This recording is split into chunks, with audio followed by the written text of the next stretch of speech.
留着迄阵破黄昏香。好食甜，春风起，烦恼伴相随。欢喜唱，随人听，迷人音乐声。穿过的山岭，摇影抱这歌，永远记咧伫心肝。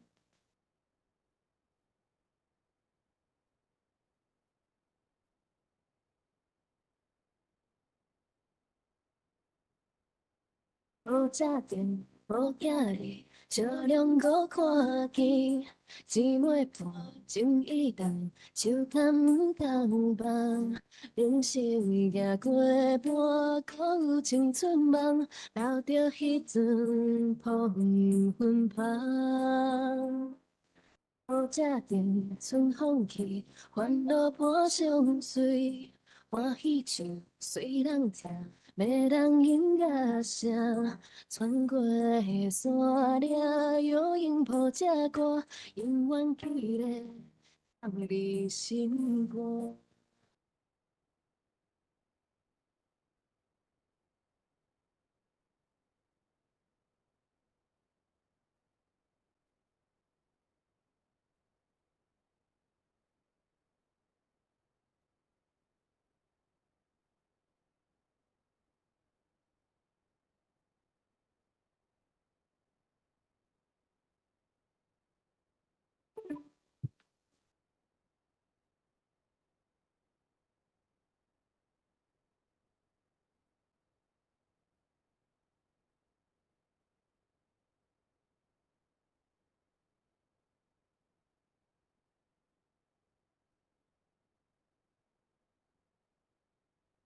行过弯弯的小路，四大人直头前咧散步，天色嘛也袂光，咱早手牵行，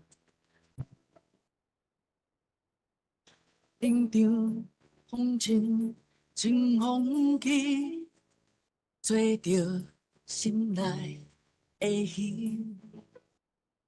比亚的水色情，透出咱的过去。连连山顶，有阮爸母牵阮西来西去。青青山顶，陪我行过青春少年时。暖暖红无边，甲你做伙熟悉的甘甜，深深山顶，同阮后生一只讲咱的。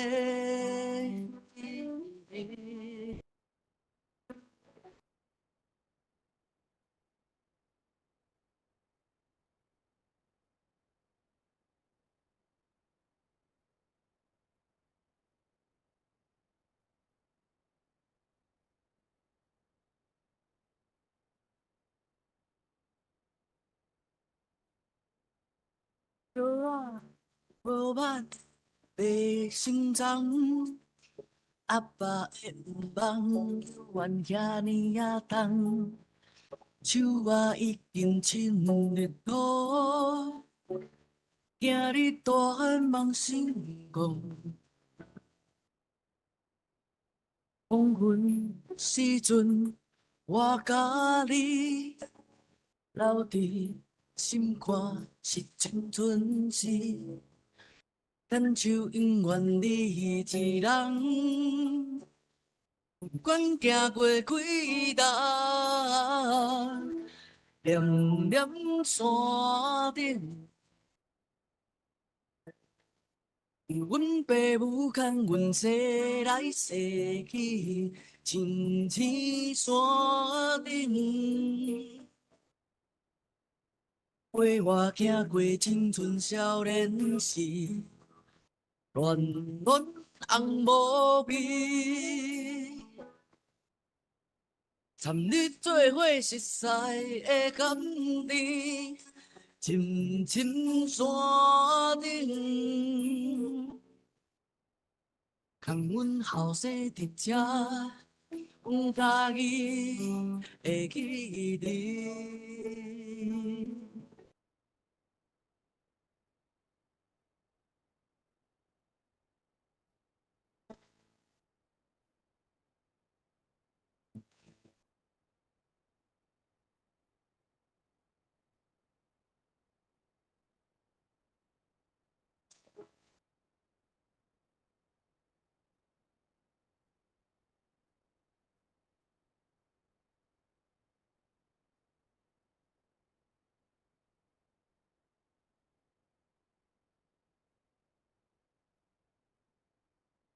白山传奇，白山红，美苑香花，美苑宫。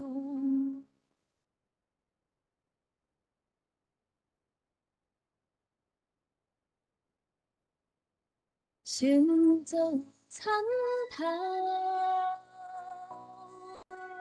云高处，阮管大喜，山乡。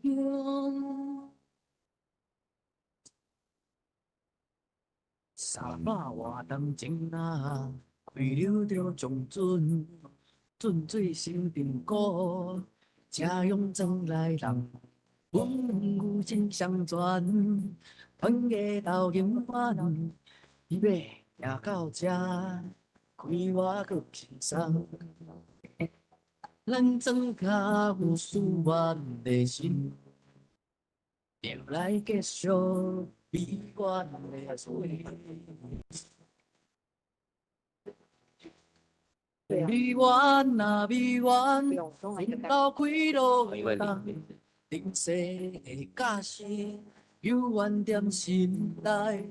美远啊美远，敢看见阮的思念流向出我的你。美远啊美远，阮老开路东，有事的不望，转来身躯边。美远啊美远，敢看见阮将思念化作转来的经历。会有2波，然后再一打2波。300外冬前啊，开流着将准，准水声张鼓，正用装来人。听相传，阮家斗永远，要行到这，比我搁轻松。咱庄脚有思愿的心，就来结束美远的水。美远啊美远，阮老开路东，定势的假使，有缘踮心内。美远美远，敢看见阮的思念流出我的你。300外冬前啊，为了着将准，准水声张鼓。正用装来人，心相传，阮家斗永远。你要行到这，开我搁轻松。对，学员的通讯员，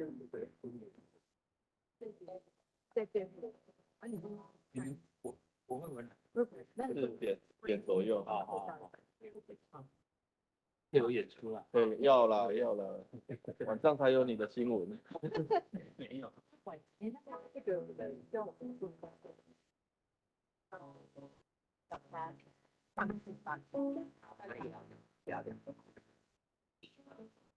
跟证书一样。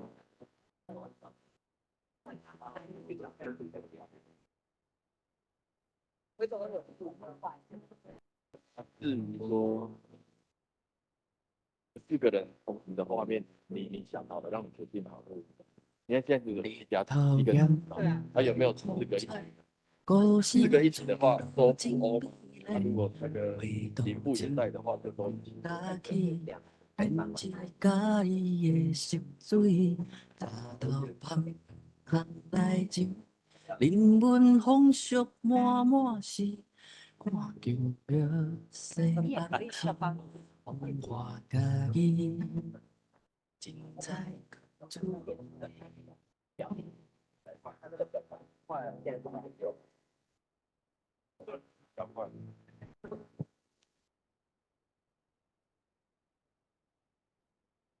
微微的风吹来，绵绵的情怀，脚步随着心情，愈来愈轻松。阿里山的行路去，世界无得比。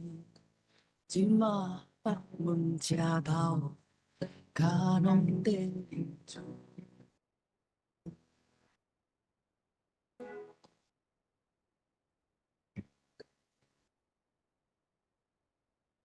各位现场以及线上的朋友们，我们的闭幕式呢，再过3分钟之后即将正式开始哦。那提醒您，我们全程都 Our closing ceremony for today's event will be starting in 3 minutes. Ladies and gentlemen, and the conference will be conducted in both Mandarin Chinese and English. Feel free to borrow headsets for simultaneous interpretation. Thank you. 鸡肉饭，人客拢小借问。厝外的囡仔，转来打拼。过去的繁华，如今犹原光时时。青春的家己。愈唱愈大声，彩色自路线，有你来作伴。日头炎，南风吹，歌声自路真美丽。画图情款雅起，编一家己的色水，茶头旁行来前，人文风俗满满是。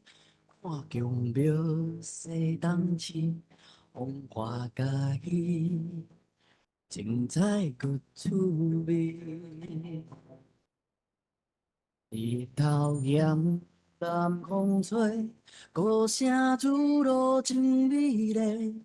画图情关雅起，编一家己的色水，茶头旁行来前，人文风俗满满是。看强庙西东市，风华家己，精彩搁趣味。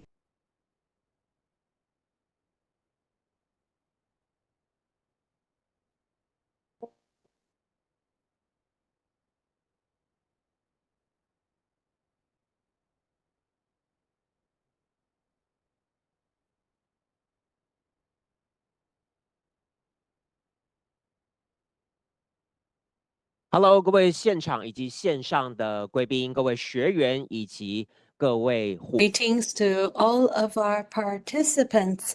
Welcome to the 2025 ANIH International Workshop on Cultural Heritage. This is also the closing ceremony for our event. Heritage， 没错，我们这几天呢去了好几个地方参访哦，那也 We visited many places. We've also engaged in in-depth discussions. So this will be an opportunity for us to share. We'll share it with you later. But to begin, let me firstly go around the room introducing our distinguished guests here with us this afternoon. 那接下来呢，首先为大家介绍我们今天现场的贵宾，也请上面的贵宾呢先站起身来跟我们挥挥手，打个招呼。首先呢，让我们掌声欢迎文化部文化资产局综合规划组的周秀姿副组长。We have Deputy Director 秀子周 of Division of General Planning Bureau of Cultural Heritage Ministry of Culture。接下来呢，为大家介绍的是嘉义市政府文化局林金龙副局长 Deputy Director 金龙 Lin Cultural Affairs Bureau 嘉义 City Government。Welcome。接下来是我们阿尼的指导委员 Omar Mill Member of ANI Advisory Committee， 掌声欢迎。Welcome。接下来呢是农业部林业及自然保育署阿里山林业铁路及文化资产管理处黄美璇科长 Section Chief 美璇黄，阿里山 Forest Railway and Cultural Heritage Office Forestry and Nature Conservation Agency Ministry of Agriculture。那这几天非常辛苦的台北大学民俗艺术与文化资产研究所所长王纯熙副教授 Professor 顺熙汪 Director of Graduate Institute of Folk Art and Cultural Heritage National Taipei University。那么今天呢也非常开心哦，阿里山世界遗产协会东区新店社区发展协会以及阿里山邹族达邦库巴文化发展协会的代表也有来到现场。We're also very happy to be joined by the representatives of the Alishan World Heritage Association, Jiayi District Xindian Community Development Association, and Alishan Tabangu Zou People Kuba Cultural Association。也给他们一个掌声好吗？ And I cannot end this intro without mentioning all the participating members of the workshop。 那当然呢，我们最后要为大家介绍我们工作坊的所有的学员。首先呢，是我们国外的学员哦。And next, let me go through our participating members of the workshop this year. We have Zolin Nine from Myanmar， 来自于缅甸的学员。Abantika Mukherjee from India， 来自印度的学员。Konstantinos Agrafiotis， 来自希腊的学员。Mark Kadzmeier from Thailand， 来自于泰国的学员。Diki Soeria Amaja from Indonesia， 来自于印尼的学员。Also from Indonesia, Alexander Otama， also 来自于印尼的学员 ，and Timothy Augustus White-on from the Philippines， 来自于菲律宾的学员 ，and our members from Taiwan， 以及来自于台湾的学员。首先呢是周素如，素如创办人，蒋玉珍，玉珍，陈幼瑜，幼瑜，林小瑜，小瑜，哇哦，黄小文，小文。曾义贤，义贤，义贤馆长，林梦轩，梦轩 ，Yes， thank you once again for joining us today。再次谢谢我们所有的学员的参与哦。那接下来呢，我们首先就要有请文化部文化资产局综合规划组周秀姿副组长上台致辞。掌声欢迎副组长。Ladies and gentlemen, now to welcome you all, please welcome Deputy Director General 秀子周 Division of General Planning Bureau of Cultural Heritage。 局长，那各位参加工作坊的老师 All of our participants from the International Workshop on Cultural Heritage, all of our instructors, and also our audience on site and online, welcome. Welcome all of you. On behalf of the Bureau of Cultural Heritage, I'm very happy to take part in this international exchange. We're going to have presentations from all of our participants, and I really look forward to that. I'm also very grateful. In the last 7 to 8 days, we had our international forum on the 9th of September, and we visited the Alishan Railway. We have the entire working team led by Professor Lai and also Section Chief Yang. A big applause to all of the working teams. ANI is a very important international exchange platform for cultural heritage in Taiwan and across Asia.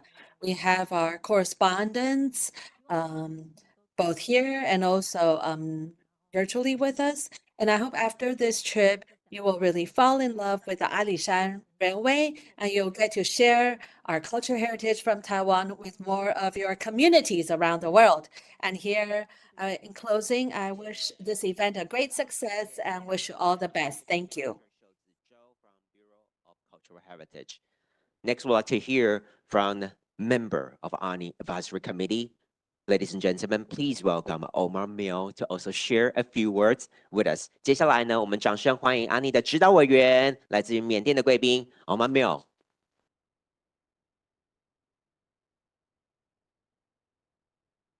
明个喇叭 and then thank you very much for 谢谢大家给我这个机会，可以来到这里参与这个非常有意义的活动，还有这一次的 ANI 国际工作坊。那 ANI 其实是在2018年成立的。那原本的这个初衷是在2017年在 New Delhi ECOMOS 的这个大会，那我们开始讨论到要建立这样子的一个文化遗产网络。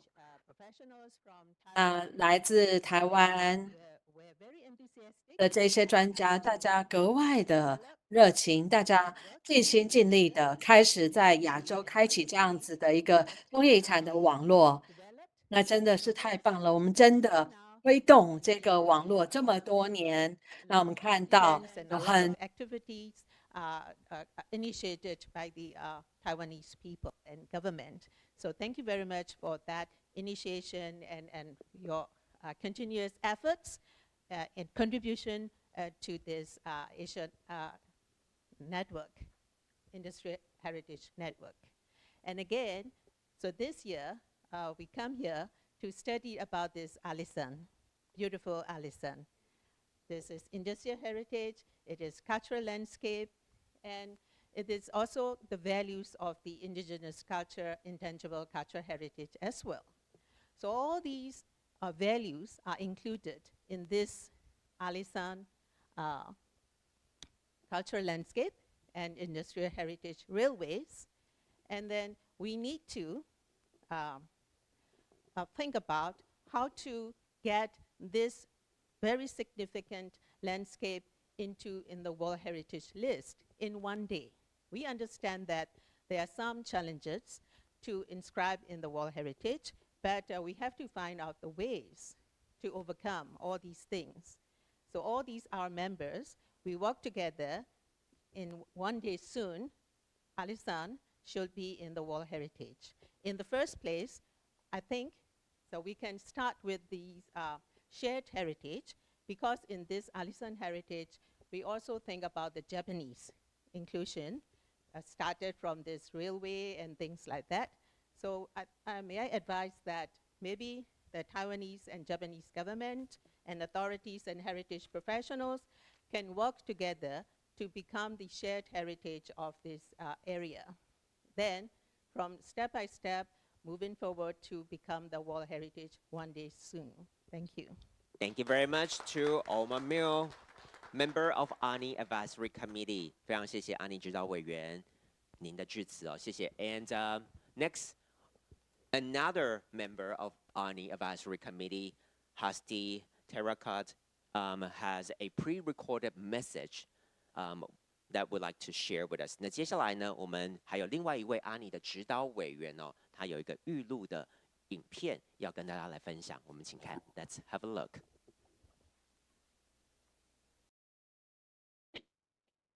My name is Hasita Ikat. I'm one of the members of the advisory committee of ANI. Congratulations to all of you during these events, the International Forum on Taiwan Cultural Heritage and the International Correspondence Workshops. These events are of importance to continue the spirit of ANI, to raise awareness about industrial heritage, especially in Asian countries. Once again, congratulations, and I hope to see you all in person in other occasions. Thank you very much to Ms. Tarakat. Thank you, the member of the ANI Advisory Committee. 谢谢 ANI 的指导委员的致辞哦。Okay, we are going to move on to the keynote talks, but before we do that, we have one more thing that we want to do. Right? You know what is it, right? We're going to have a group photo. And for that, yes, okay, somebody's loving it.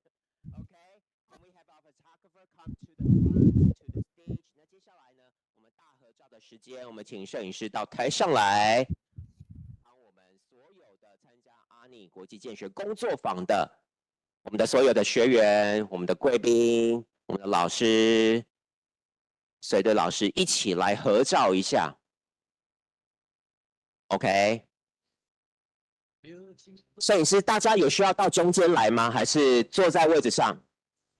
到中间是不是 ？Yeah, we want people to gather around here. Okay, can we do that? Yes. Yeah. Let's just move from your chairs a little bit.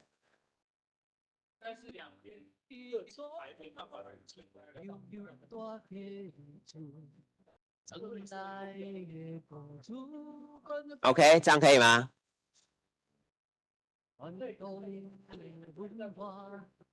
Is it okay? Oh, okay. They still need you to sit, but probably only the four chairs here. Okay. Because if you're sitting on the very right or the very left, then you will not show up in the pictures. Okay. All right, everybody, here we go. Okay, good. 2025 ANI International Workshop Cultural Heritage 2025阿尼国际见学工作坊 Yay! And the video, yes.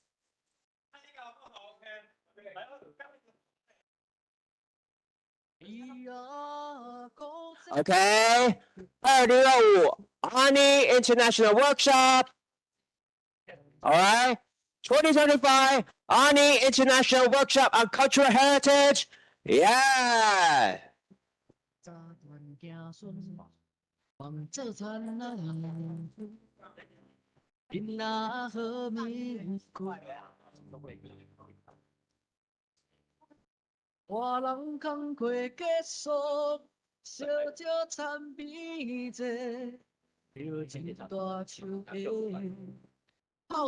Okay, ladies and gentlemen, now we're going to move on to the keynote talks. 好，接下来我们即将开始专题讲座。那大家在荧幕上可以看到有2位线上的讲者已经准备就绪，分别是 Anthony Harris， 是我们来自菲律宾的讲者，另外还有 Ramagino， 来自印尼的讲者。菲律宾以及印尼的讲者已经在线上了，我们先给他们一个掌声好吗？ Let's hear it for them.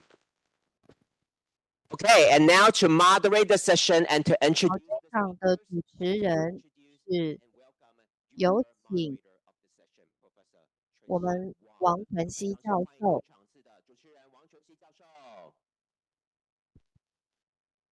老师有请。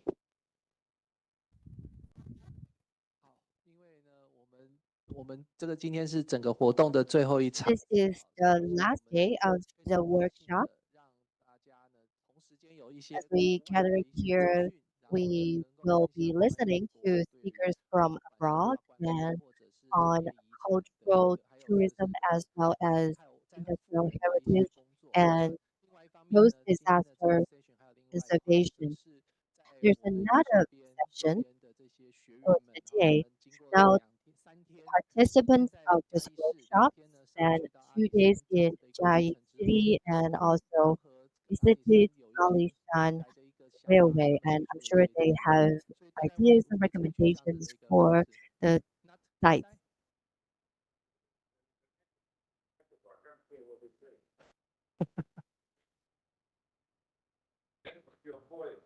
Oh, not to raise my voice.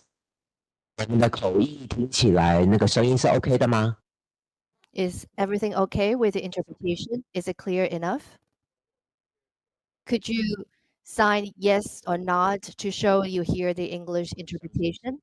May I ask the speakers online to let us know if you can hear us on the English channel? Could you nod or sign? Okay. 那我们快速的再跟大家回顾一下哈。那我们今天呢有 Very briefly about the agenda. First, we will have three keynote speeches. The first one is on ICOMO's International Charter for Cultural Heritage Tourism. The speaker is Ivan from the Philippines. He is the Associate Professor of UT Asian Institute of Tourism and also Tiki Philippine representatives. He's also the president of ICOMO's International Cultural Tourism Committee. He will be the first keynote speaker. So without further ado, may I hand it over to Mr. Ivan Henares. The floor is yours. Hello. 大家好，各位午安。Can you see? Okay, thank you very much. And 好，谢谢，谢谢主办单位的邀请，让我今天下午可以跟大 person, 家 as I 分 have 享。 some things to work on here in the Philippines, but I would like to introduce to you the ICOMOS International Charter for Cultural Heritage Tourism, which is a document that really guides various stakeholders on cultural tourism and heritage conservation. Next slide, please.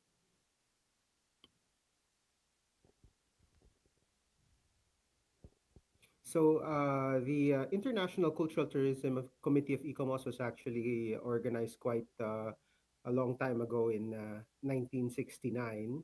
And they've already been talking about cultural tourism for quite some time. Next slide, please. It was in 1976 that the first charter for cultural tourism was adopted, and this can be considered the first international document focused on the need for a responsible tourist approach to cultural heritage. Of course, this document anticipated the recognition of sites and monuments as a source of economic benefit and cultural education through tourism. Next slide, please. So in 1999, this charter was again updated. As you know, the environment of the tourism industry changes drastically, and every time there are new things, new innovations that come in. So in 1999, the charter was updated into its second version, and in 2022, next slide, please, we have the third iteration of the charter that was approved in Bangkok, Thailand during the annual General Assembly. And of course, we do know that the tourism industry has changed with challenges such as over-tourism, climate change, and global pandemics in the picture. Next slide, please. So I invite everyone to check out the website of ICOMOS ICTC, where you can find the charter in various languages. It is in the we are trying to translate the charter into as many languages as possible. Next slide, please. And if you want to check out this QR code, this is a link towards the cultural tourism charter, which you can read in detail later on. Okay. Next slide, please. So as we all know that there has been a lot of growth and of course disruption in global tourism. So that is why we had to change or revise the 1999 version of the charter, and the process led to the 2020 one version that was approved in 2022. So that's why we will call it the 2022 version, which complements and updates the previous one. Next slide, please. So in addition to recognizing the intensified tourism use of heritage, we also address concerns on the degradation of cultural heritage, together with social, ethical, cultural, environmental, and economic rights issues that are associated with tourism. No? That's something that the charter addresses. Next slide, please.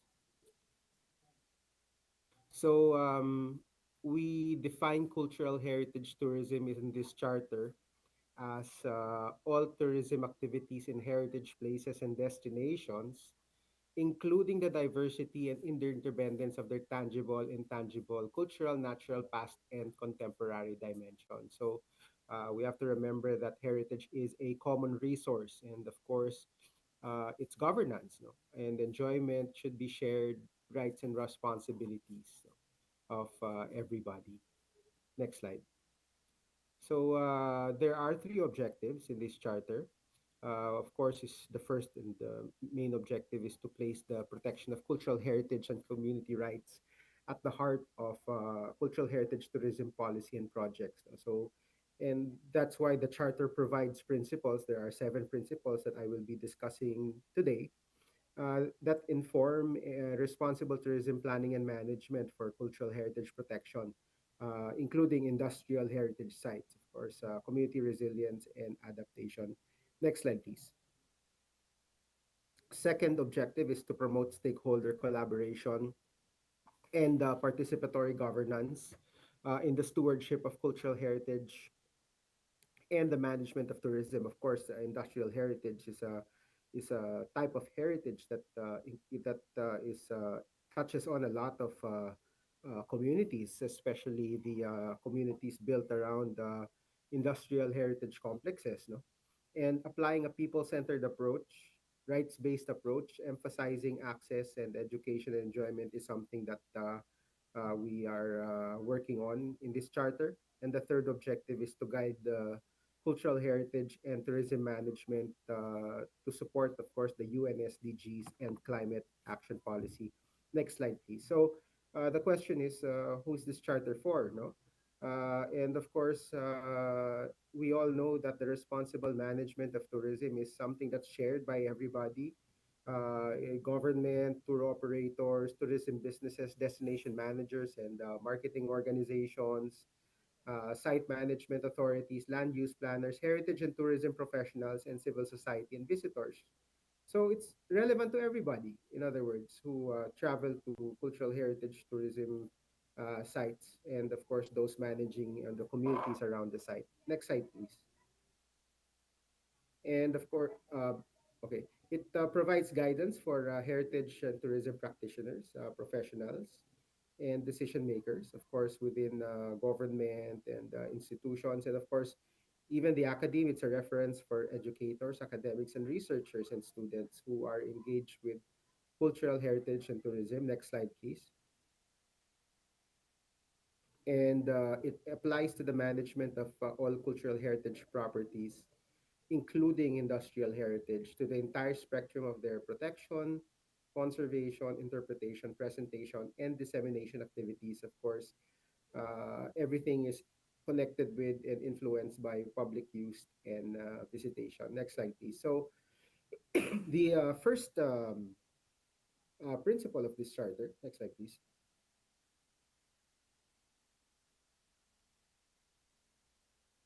The first principle of this charter is, of course, to place cultural heritage protection and conservation at the center of responsible cultural tourism planning and management. So next slide, please. So the very first thing that the charter talks about is really putting cultural heritage protection and management at the core of cultural tourism policies and planning. So of course, when we promote cultural heritage, including in industrial heritage sites, when we do the planning, we need to make sure that the protection of the site is the priority when we introduce tourism programs. So well-managed cultural heritage tourism enables communities to participate, of course, but maintaining their heritage, social cohesion, and cultural practices, especially when we are promoting tourism in company towns or industrial heritage complexes. No? There are communities that are living around these areas. Next slide, please.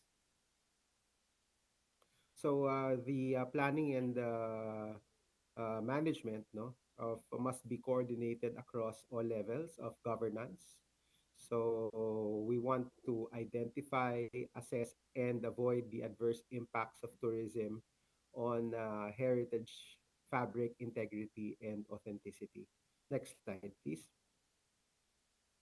So when we talk about projects and infrastructure, no, tourism infrastructure projects, and of course management plans, all of these need to contribute to preserving the integrity, authenticity, aesthetic, social, and cultural dimensions of heritage places. And of course, this includes the natural and cultural landscapes, the host community, the biodiversity characteristics, and the broader visual context. Next slide, please. So, speaking about revenues, of course, tourism is there to bring in revenues, and the revenues that are generated through cultural heritage tourism must contribute to the conservation of cultural heritage and provide the benefit to the local communities. And of course, when we collect these revenues, they have to be collected and allocated in a transparent, fair, equitable, and accountable manner. So again, tourism is a business.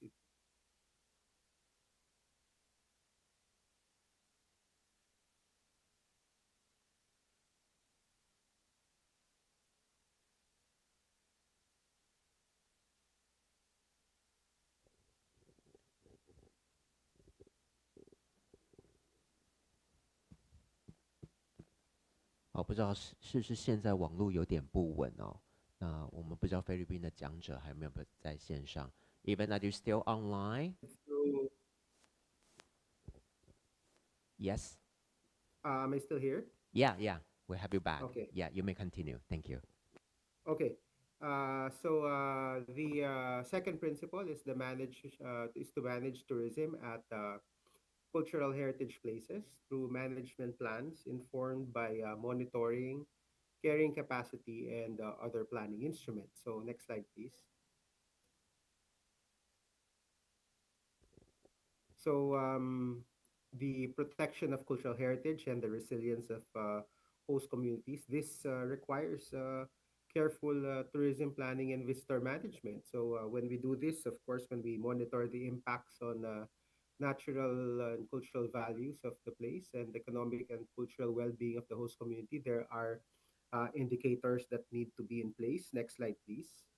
So the plans of must include tourism sustainability and visitor management strategies. And of course, these should integrate a range of measures, and this includes carrying capacity indicators. I'm sure we've heard of carrying capacity a lot, but there are actually a lot of types of carrying capacity. So these indicators will help us control, concentrate, or disperse visitors as appropriate. Next slide, please. So there are various ways of measuring carrying capacity, and of course, this is the limits of acceptable change in order to avoid the negative impacts on cultural, tangible, and intangible heritage. So the different types of carrying capacity would include the physical carrying capacity, or the capacity or the ability of a place to host visitors, depending on its conditions, fragility, and conservation status. Of course, next slide, please. There is also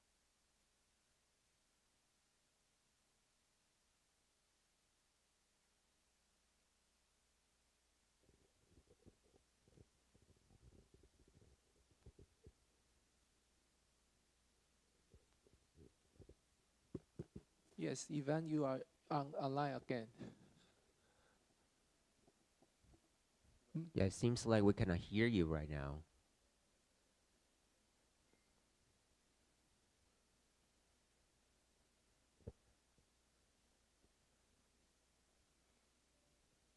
Yeah, we cannot hear you here.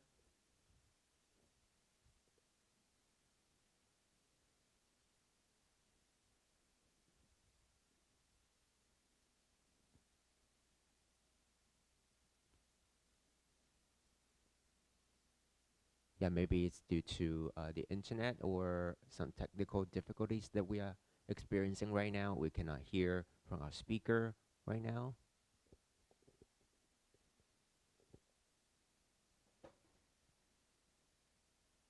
不好意思哦，可能是连线的关系，或者是目前系统的问题，好像我们讲者他目前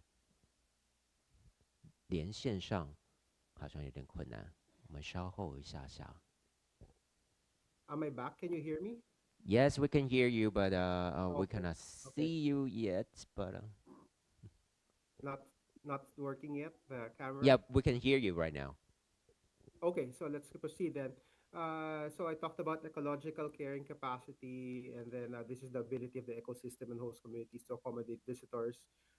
Their social and cultural carrying capacity, the degree to which communities can host visitors, and there's economic carrying capacity, the degree to which tourism supports economic diversity at a local, regional, and or national level. So next slide, please.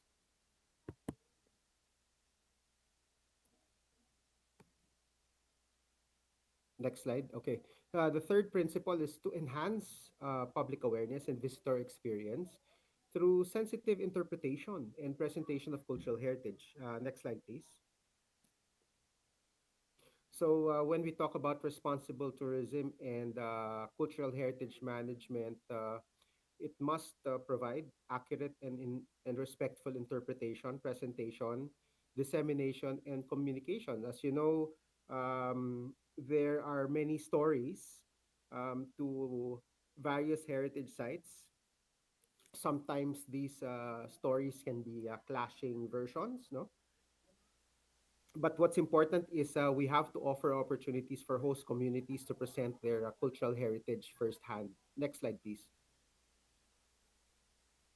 So, heritage presentation and promotion should interpret and communicate the diversity and interconnections of tangible and intangible cultural values in order to enhance the appreciation and understanding of their significance. So, of course, there are two keywords that we are talking about here: presentation, heritage presentation and promotion. And of course, we talk about interpretation and communication. No? Next slide, please. So, as I mentioned earlier, the authenticity, values, and significance of places are often complex, contested, and multifaceted. So, of course, in particular with industrial heritage, there are potentially different versions of the story depending on which stakeholder you ask. If it's the owners, the workers, or and other stakeholders. And of course, you have to be inclusive, no?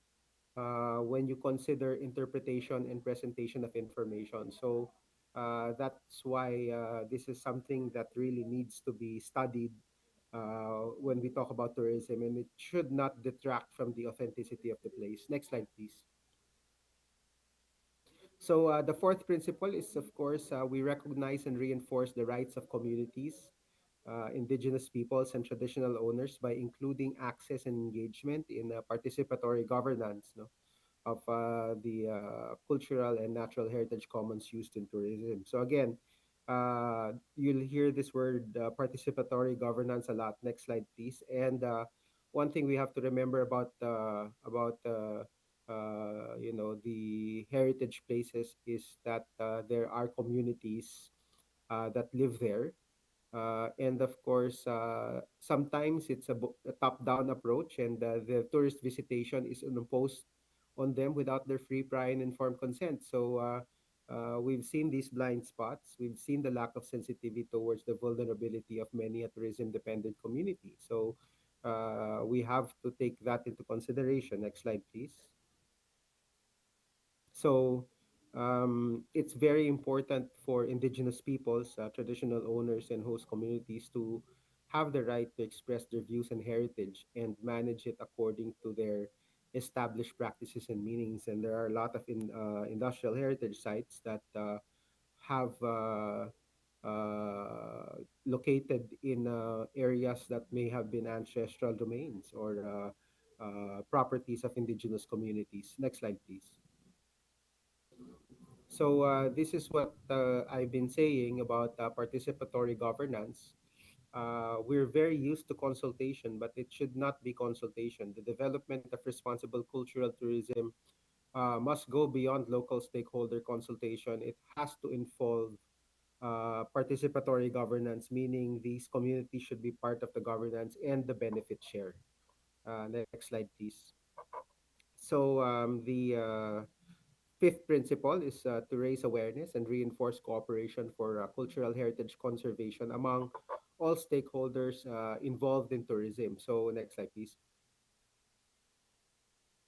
So again, it's an economic activity, but you cannot it cannot be considered an economic activity detached from the place where it occurs. No, so of course, when we talk about tourism, you have to make sure that the visitor activities and services are part of and compatible with everyday life and social activity.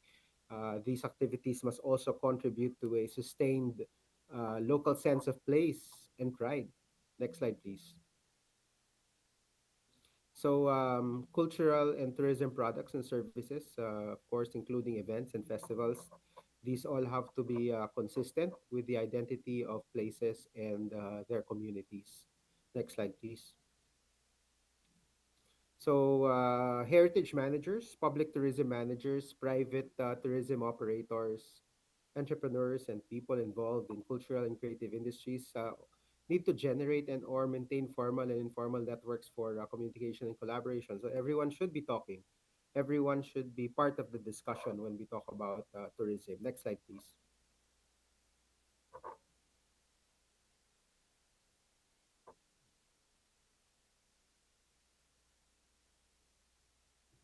So the sixth principle is to increase the resilience of communities and cultural heritage through capacity development, risk assessment, strategic planning, and adaptive management. Next slide, please. So, given, of course, all the disruptions that have affected tourism, of course, there are ongoing systemic and pervasive global problems and emergent risks. We need to enhance the resilience, adaptive and transformative capacities of communities to deal with future challenges and disruptions. Of course, these can be related to climate change, a loss of biodiversity, and calamities that affect cultural heritage. Next slide, please. So we've seen the massive decline in tourist activities because of the COVID-19 pandemic, and this has exposed the vulnerability of many heritage places and communities hosting cultural tourism. Next slide, please. So there is now we now realize, because of what happened after the COVID pandemic, that tourism must actively contribute to recovery, resilience, and heritage conservation, and that heritage places and host communities must consider adaptation options. Next slide, please. So the last principle, principle number 7, is integrating climate action and sustainability measures in the management of cultural tourism and cultural heritage. Next slide. So the climate emergency, especially in our region, is an existential threat to the planet and the civilization as we know it, and it jeopardizes cultural and natural heritage. We've also seen that it threatens livelihoods and the well-being of people across the world, and tourism-dependent communities are very vulnerable to this climate emergency. Next slide, please. So when we talk about cultural tourism, everyone needs to take action to mitigate, reduce, and manage climate impacts. And of course, these actions should enhance the ability of communities to generate, retain, and maintain sustainable benefits from cultural tourism. Next slide, please. So, previous slide.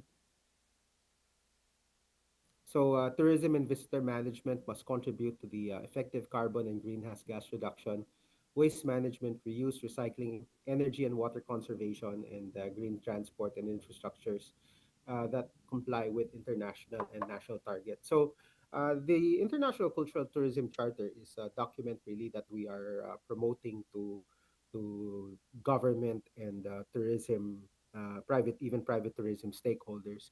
And this is something that we've already incorporated into Philippine law. Next slide, please. So the Philippines has its National Cultural Heritage Act, which was approved in 2010. Next slide, please. This was amended in 2023 with Republic Act 11961, or the Cultural Mapping Law. So cultural mapping is now required by law in all cities and towns and provinces of the Philippines. Now, what we did when we updated the implementing rules and regulations is that we included the charter as one of the guiding documents. Next slide, please. So if you look at we're going to talk about just I wanted to show you briefly the IRR. Next slide, please. So we created this IRR, which is a policy that annotated that's implementing more than 60 laws related to heritage in the Philippines. Next slide, please. And as I mentioned, we included the International Cultural Tourism Charter as one of the documents that will guide heritage stakeholders. Next slide, please.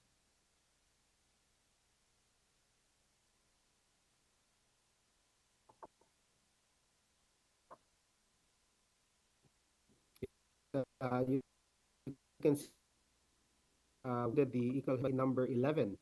We have the Nizhny Tagil Charter for Industrial Heritage. So we basically came up with a list of applicable standards and placed them in Philippine law so that our local stakeholders have a guide as to what documents can support them as they implement the law. Next slide. So as you can see, there are various documents that can be seen in this policy of the Philippines. Next slide.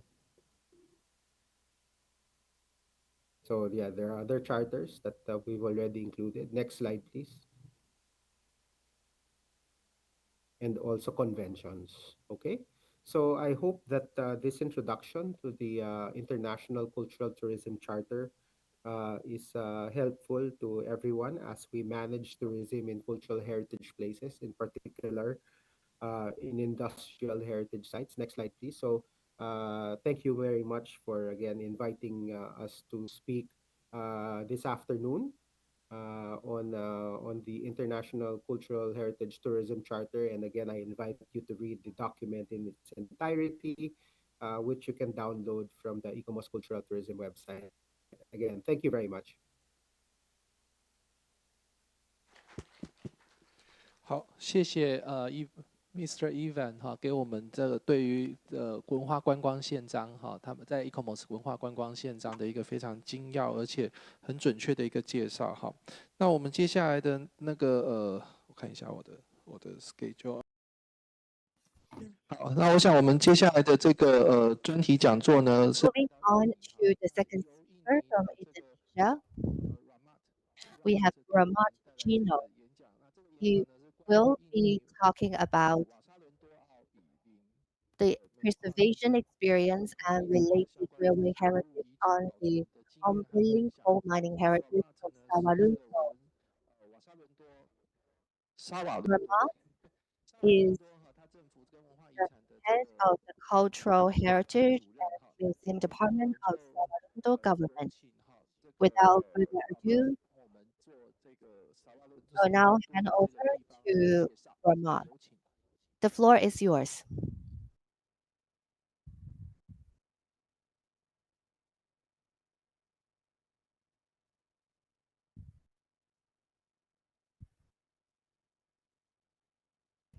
Thank you very much, Professor Wang.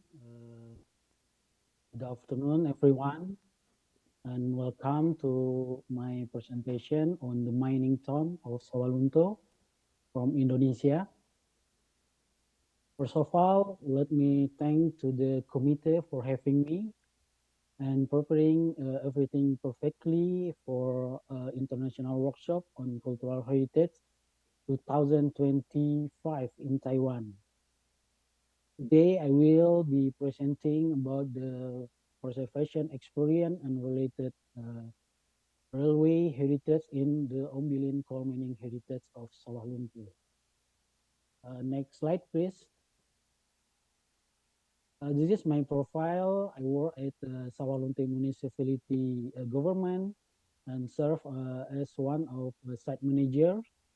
And I has also been a member ECOMOS Indonesia since 2021. Some member with Pak Diki there. Hello Pak Diki. And everyone can contact me to email or WhatsApp and add me to the social media in the slides. Next slide, please. My presentation will cover 4 key points. First, Sawalunto in brief. Second, the World Heritage Site. And the third, preservation experience. And finally, conclusion. Next slide, please. Here you can see the location of Sawalunto on the map. It lies in the central part of Sumatra Island within the province of West Sumatra. And you can see Indonesia position a part of Southeast Asia, giving context where our World Heritage Site is located. Sawalunto is located 19.5 kilometers northeast from Padang City, is capital city of province. Then about from the capital city of Indonesia in island of Java, like in the slide. Next slide, please. The second is World Heritage Site, Sawalunto, a small former coal mining town located in West Sumatra. The city well known for its mining history and cultural diversity. In 2019, our coal mining heritage was officially inscribed on the UNESCO Heritage List. This recognition has opened new opportunities for preservation and international cooperation. The Ombilin Coal Mining Heritage of Sawalunto is a serial World Heritage Site that covers 4 cities and 3 regencies in West Sumatra. It consists of 3 main areas, known as Area A, Sawalunto Mining Site and Company Town, and B, Railway Facilities and Engineering Structure, and C, Coal Storage Facility at Emahaven Port. It's representing different aspects of the mining system. Together, this area reflects the outstanding universal value of the site as one of most complete surviving example and integrated coal mining system.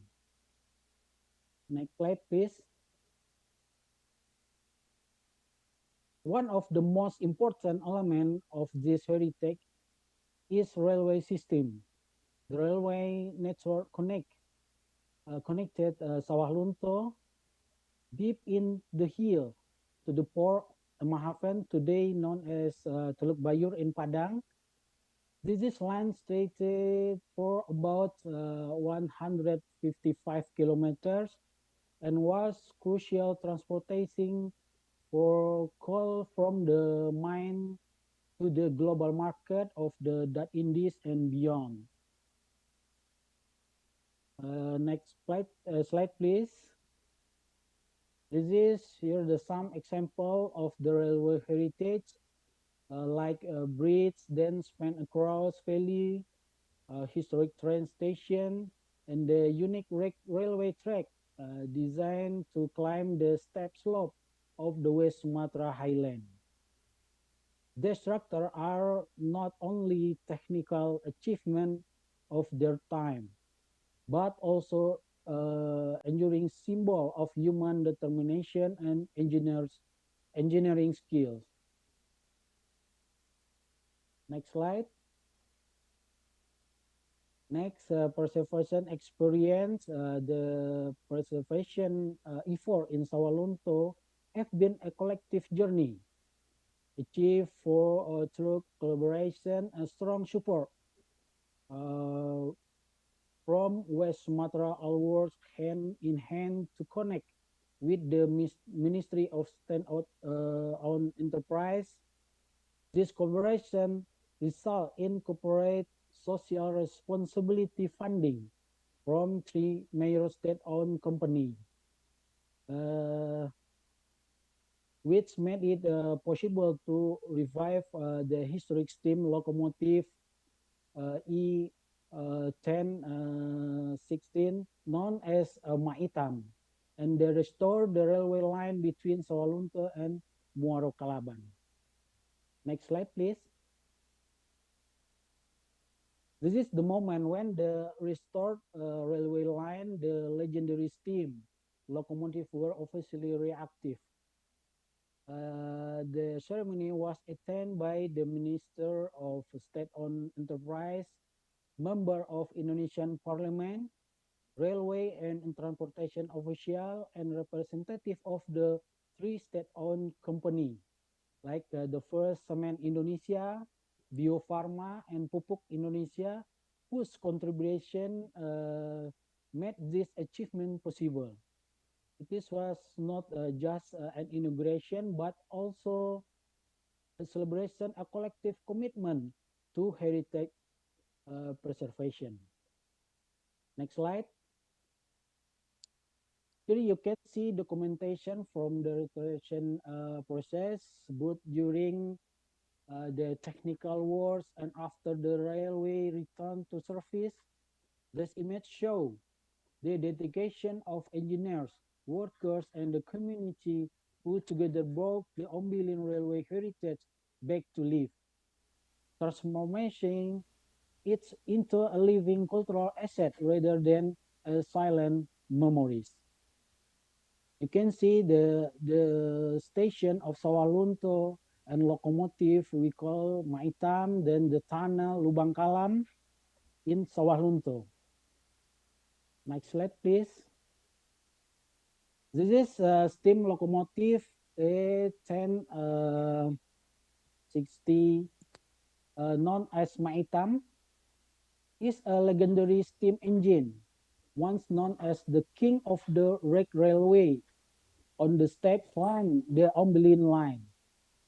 After spending some years in the Ambarawa, it finally returned to hometown in Sawalunto. In Minangkabau Lanjut, it's affectionately called Maitam, which means black uncle. More than just a machine, Maitam has been an icon of the city and a symbol of the enduring spirit of the industrial heritage in West Sumatra. Next slide, please. Mining society and collective memory.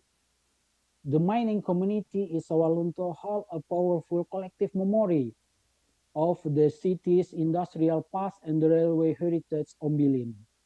For example, you can see Pak Bukhari, a retired locomotive technician, was inspired by his own father, also a railway technician, who dedicated his life to the railway. Stories like his were passed down through the generation, reflect not only technical expertise, but also the identify the resilience of the community. Then together with UNESCO Jakarta, we gather this voice of history, created an initiative called by Carito dari Ombilin, or Story from Ombilin. So this program, the memories and experiences of local people are preserved and shared, adding a human dimension to the heritage. Next slide, please. This is the picture about the adaptive reuse we studied before. In addition to preserving stories, we also working on adaptive reuse project in collaboration with the Heritage Conservation Office, the National Railway Company, the Department of Transportation, and the Department of Public Works, and the Department Culture, along with the technical expert. We conduct a study on the railway bridge at Saringan in Sawah Lunto. The aim is to transform this bridge into the multifunctional structure for small vehicle and the pedestrian crossing, while at the same time preserving its historical cultural significance as part of the original railway system. Next slide, please. Then Sawah Lunto Network. Sawah Lunto has established a strong partnership with ANIH even before COVID-19 pandemic. In fact, into 2020, a conference was originally planned to be held in our city. However, as the world faced the pandemic, we adapted by meeting online. They continue to exchange ideas on heritage preservation. In 2022, this collaboration continue with an online seminar on them rethinking economic activities and natural resource, where I had the honor of representing Sawah Lunto once again. Next slide, please. This is international visit and online dialogue in November 2023. Sawah Lunto hosted a field visit as part of the Asia Pacific Heritage and Tourist Rail Organization Conference. This important event brought international heritage and railway experts to our city. The discussion were then extended through an online session in December, which will strengthen our connection and shared commitment. And the next slide, please. This is sharing at International Forum 2 in early November 2023. I represent Sawah Lunto at the International Cultural Heritage Congress, where I share our city journey from industrial mining town to becoming a UNESCO World Heritage Site. We also participate in the teaching exhibition held in the Concepcion, Chile. These opportunities give us valuable platform to present Sawah Lunto's story to global audience while learning from other heritage sites around the world. Next slide, please. And most recent, we hosting the event from 23 to 28 August in 2025 this year. Sawah Lunto proudly hosted the second edition of the We Are Site Managers International Symposium. The event welcomed 120 participants from 15 countries, including from Taiwan, represented by Professor Ping Xiangsu. And this symposium was first held in Georgetown in the last years, Malaysia, and Sawah Lunto was honored to carry forward the legacy by hosting the second edition in our historic mining town. And then next slide. The conclusion, the case curious lesson for industrial heritage conservation across Southeast Asia. It shows how railway heritage can be integrated into sustainable development frameworks. First, it documents technological exchange between Europe and Asia, reminding us that industrialization was not a one-sided process, but a shared history of innovation and adaptation. The second, it symbolized resilience. Despite the decline of coal mining, Sawalunto has reinvented itself as a city of heritage and tourism. This transformation required cultural adaptation, but also relieve the strength of community identity. And then third, it demonstrates the importance of collaboration. Government institution, UNESCO, heritage stakeholder, and local residents all play a role. Without collective commitment, preservation will be impossible. Ultimately, railway heritage is not just about steel and steam. It is about human endeavors, about how societies confront change, reimagine the past, and pass on value to the future generation. Next slide, please. This is a picture when just last month during the symposium, which the speaker guards in the front of legendary steam locomotive. We know with Maitam. This moment symbolizes not only the pride of Sawalunto, but also the spirit collaboration that continue to grow among heritage professionals worldwide. With that, I would like to conclude the presentation.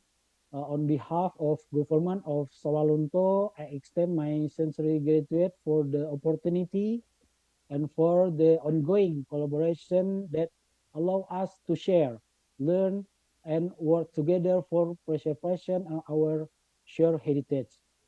And thank you very much. The end of my presentation. Thank you, Professor Wang.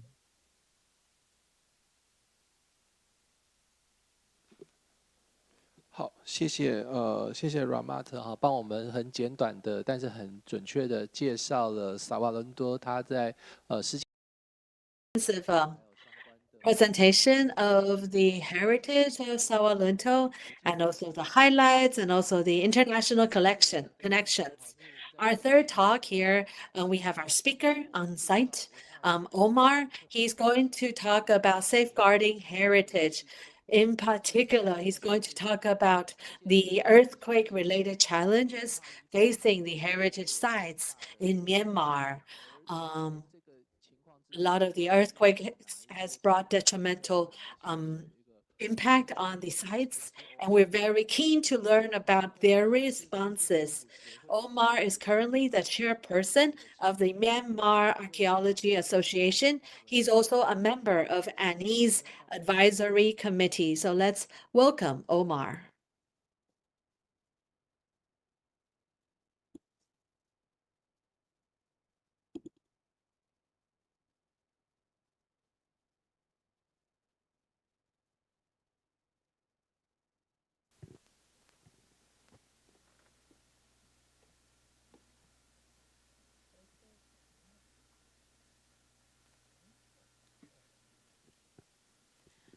Okay, good afternoon, distinguished guests, ladies and gentlemen.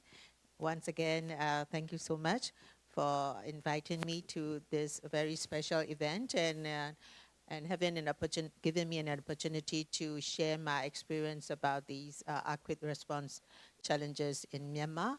As you know, Myanmar was in the central of Myanmar was struck by the very big earthquake in this modern history of Myanmar, like 7.8 Richter scale. And then it damaged a lot of monuments because the central of Myanmar is the hub of the arts and crafts and monuments of Myanmar heritage. So the last, because Mandalay itself is the last capital city of the Kingdom of Myanmar. So Actually, this presentation is intended to the young scholars than the senior scholars. So senior scholars, please be patient with what it says. So what is heritage? Heritage is everything from the past, live with in the present, and passed for the future generations. And so there are three types of heritage: tangible heritage, intangible heritage, and natural heritage. So in this, Alisan heritage, you can see that it says a tangible heritage of the railway, and then the intangible heritage of the indigenous cultures and traditions, festivals, rituals, and also is the natural heritage of the mountains and the beauties and the species of the trees and the plants and the animals. So all these Alisans have all three types of heritage. So it is about like how Bagan was inscribed in the World Heritage, because I was at that time one of the persons who has to be who had to work for the nomination process from A to Z. So if you want your heritage to be inscribed in the World Heritage, there are like 6 criteria for the cultural heritage and 4 criteria for the natural heritage. So, and then you can also say about the mixed heritage, about culture and nature. But Bagan, it is an ancient city since from the 11th century through the 13th century, so that we inscribe it with the criterion 3, 4, and 6. So what is criterion 3? 3 is the kind of the testimony. What testimony it is? It is the Buddhist merit making and a powerful, influential regional empire to show that this is the eminent testimony of the Bagan civilization.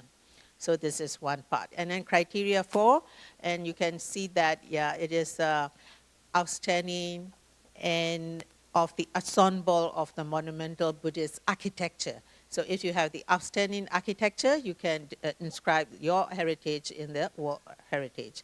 And criteria 6 is about the intangible cultural heritage. So if you have cultural heritage with other living, in Bagan case, it is a living Buddhist tradition. So this is the difference between Bagan and Angkor. So Angkor is like it used to be the Hindu heritage, and then now it becomes a World Heritage. But for Bagan, it is the Buddhist heritage since when its civilization started, and still we are practicing this, and this is a living heritage. So that's why if the living heritage connected with the rituals, festivals, ceremonies, then it can be inscribed as a living heritage criterion 6.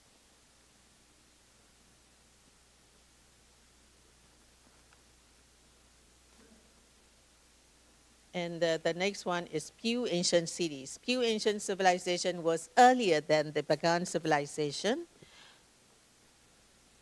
So you can see that we also inscribed it with the criterion 2 and criterion 3 and criterion 4. So criterion 2, it was like the Pew cities. So was the first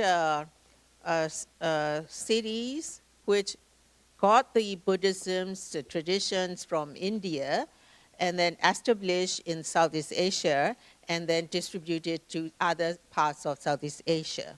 So it is very significant that that kind of pagoda, you can see like the very early style of the Buddha stupa in Myanmar, which shows that Buddhism already started in Myanmar since the 4th century AD.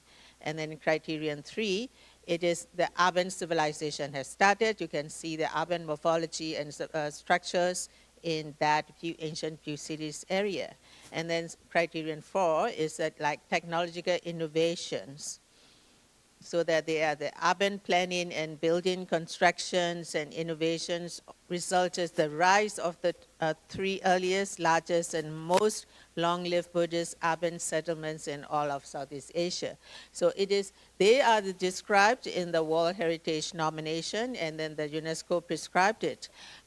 So it is not the it is not invented by the Myanmar people. It is recognized by the international, the UNESCO, and the World Heritage committees with those significant criteria. So what I mean is that for the cultural heritage, I just wanted to give you the examples that if you have that kind of criteria, and then you can inscribe it in the World Heritage. So I will do it fast. So now the earthquake damaged monuments are in the ancient cities of Upper Myanmar. It is before, if you want to describe inscribe the cities, your sites in the World Heritage, and then you need to nominate it as the first part, right, as a tentative list. So if it is in the tentative list in 1 year, and then you can inscribe it in the World Heritage list later.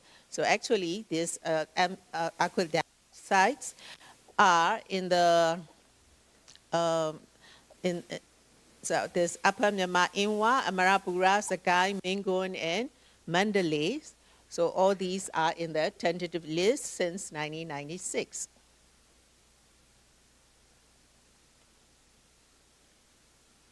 So these are the values and significance of the wooden monasteries.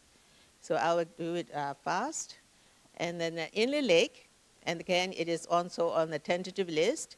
It is a culture and nature mixed site. It is the second largest lake on the top of the water, on the top of the mountain in the Shan state.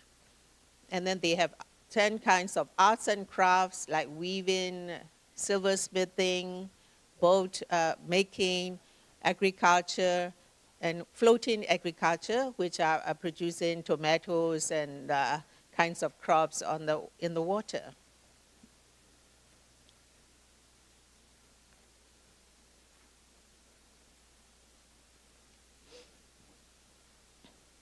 So these cultural heritage are at risk, not only because of the disasters, because of the poor maintenance, poor monitoring and maintenance as well. And then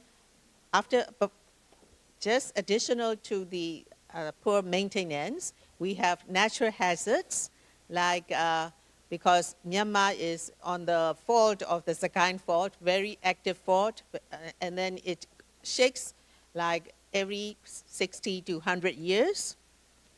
And then we have natural disasters, like because of the climate change, a lot of storms now, more water, and more floods, and conflicts. As you all know, since like 4 or 5 years ago, Myanmar unfortunately has had a lot of conflicts, political instability. So all these are a big challenge for the heritage sustainability.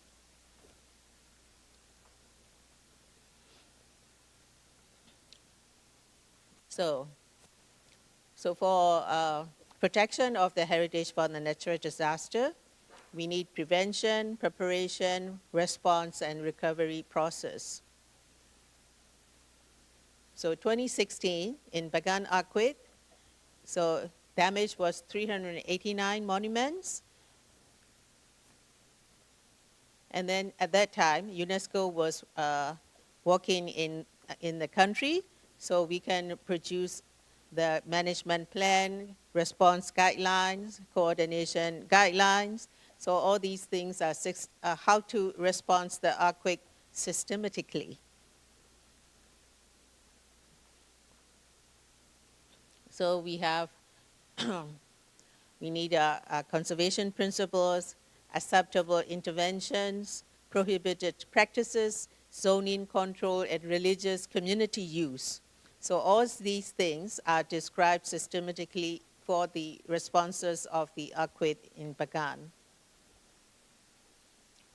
So like this, I like this remarks from Professor Dr. Aaron Menon very much, which is the avant-garde teacher as well, right? Without proper documentation will be counterproductive.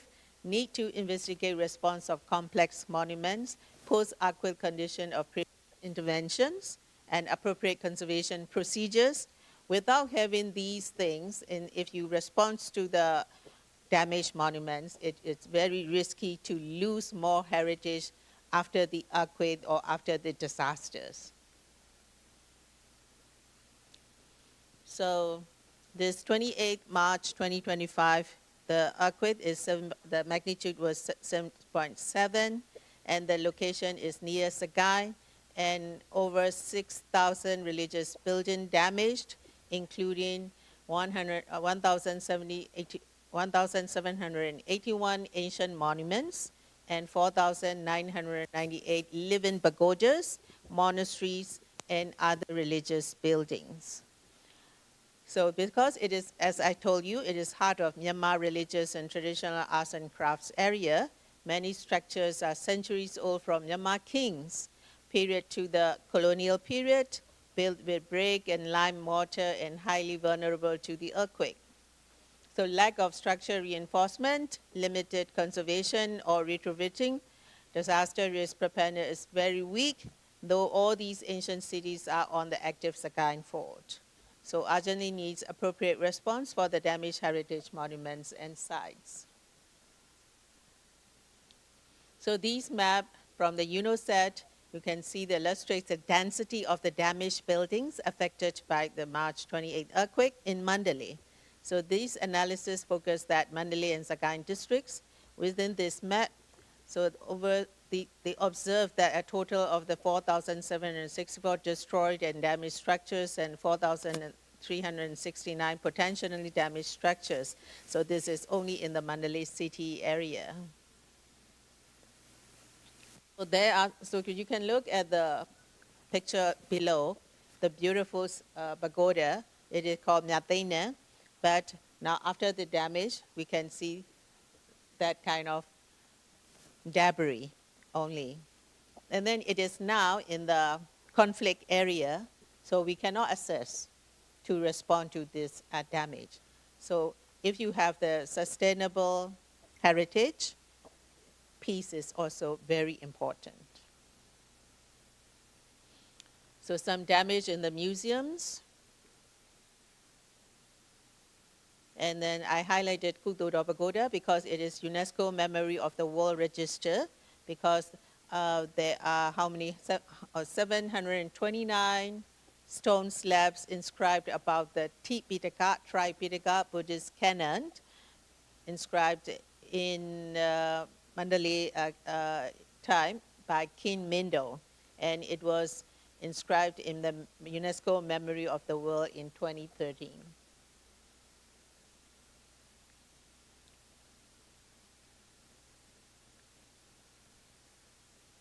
Hello, cannot. Miss Ida. Miss Ida, cannot move.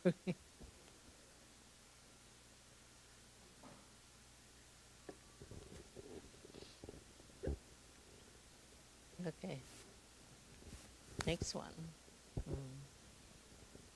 So these are the components of the emergency response planning. So these are done by the international scientific community of response. So ICOR, e-commerce ICOR, right, produced that kind of these, how to respond the damaged monuments. So these organization, coordination cell, logistics cell, and operations cell.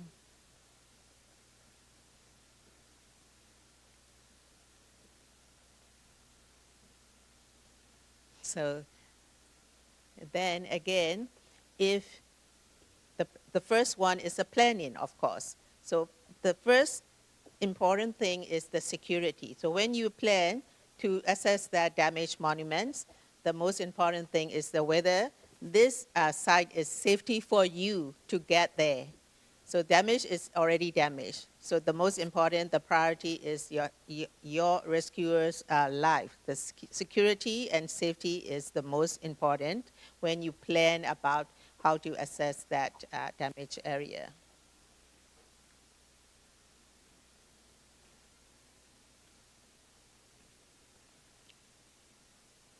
And then preparation of the fee walk.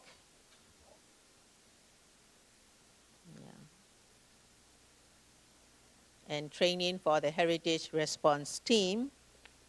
So the most important point that should not be forgotten that each and every member of the team should be equally trained and be aware of security and risks. If someone is breaking some rules and regulations, then that will impact to the whole team.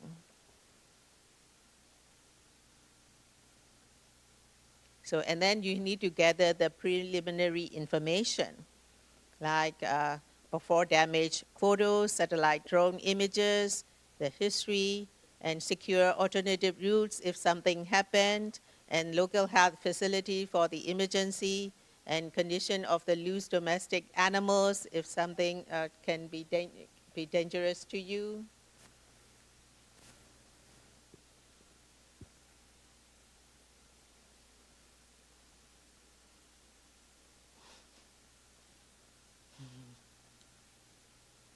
Next.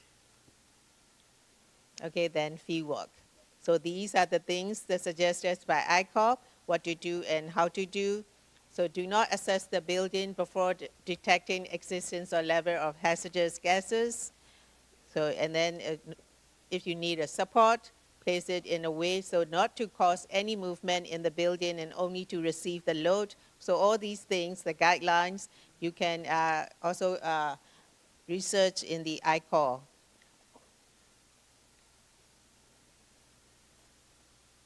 You want to?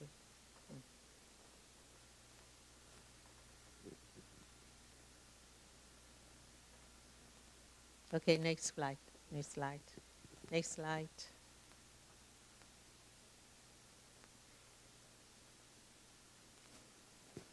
So attention, what is that? Although you may have known the building before the damage, the building is a completely different building now when the damage is occurred.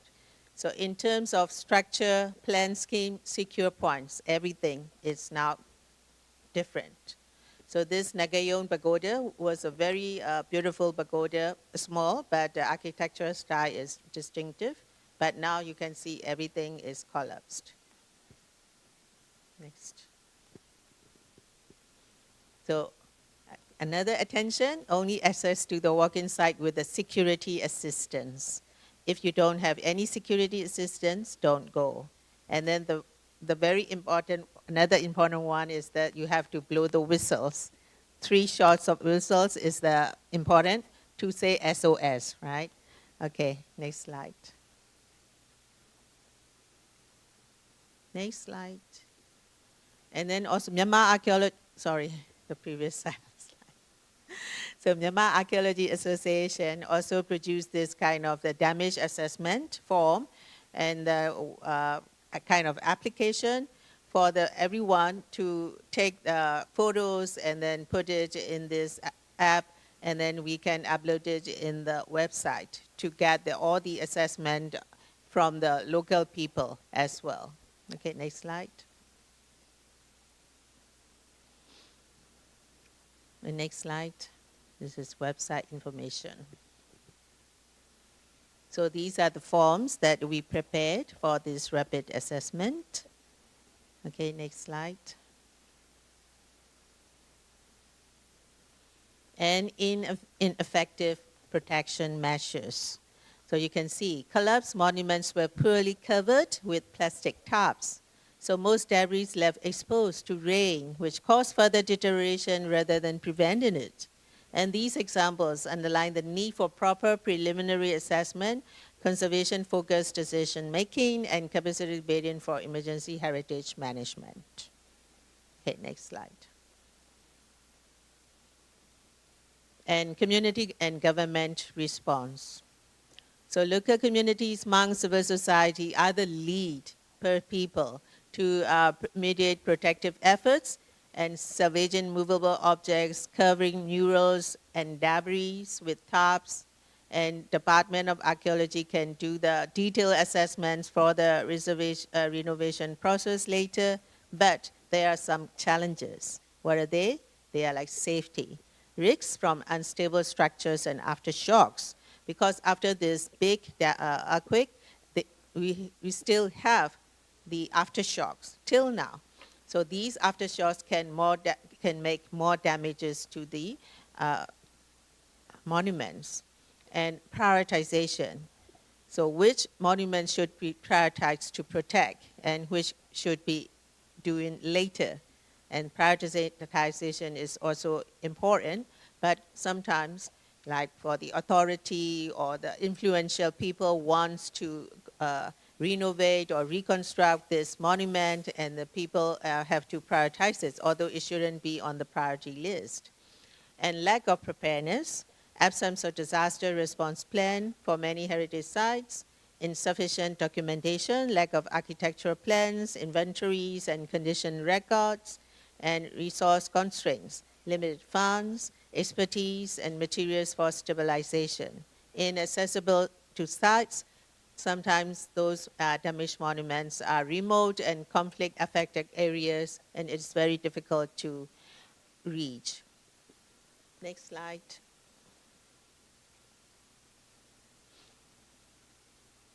So without heritage-aware emergency measures, even well-intentioned actions can result in irreversible loss. So look at these two pictures. So you are like engineers and architects are here, and you understand that these buildings do not need to demolish it all. But now we demolish it because the new donors want a new pagodas, the new clock tower. They want to say that we are the donor of this new built pagoda tower. So these kinds of things are happening. Thousands of monuments the government cannot control, the authority cannot control. Okay, next. Then, you can see that lions are now very afraid of this.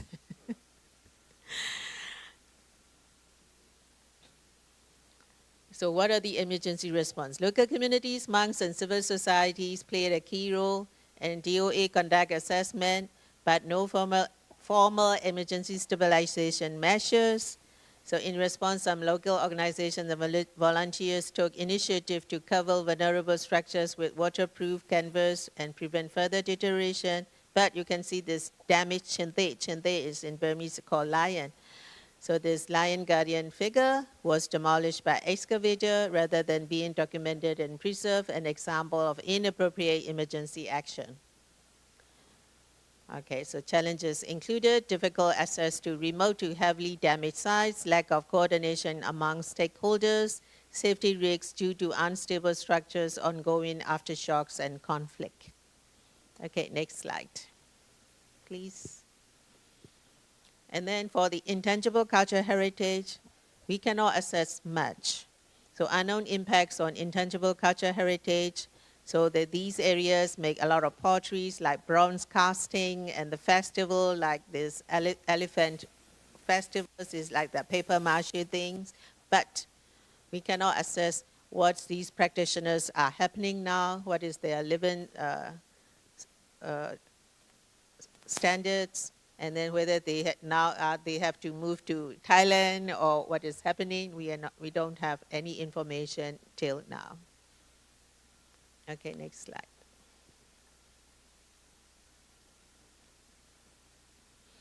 So key challenges in earthquake response are limited access due to conflict zone, lack of updated disaster risk management plans, insufficient coordination between authorities and experts, community faith-based renovations without technical input. It is also very dangerous because this is that the Buddhist monuments and Buddhist people are religious, and they can donate a lot of money, but without thinking about that these are the valuable heritage we need to maintain or we need to restore.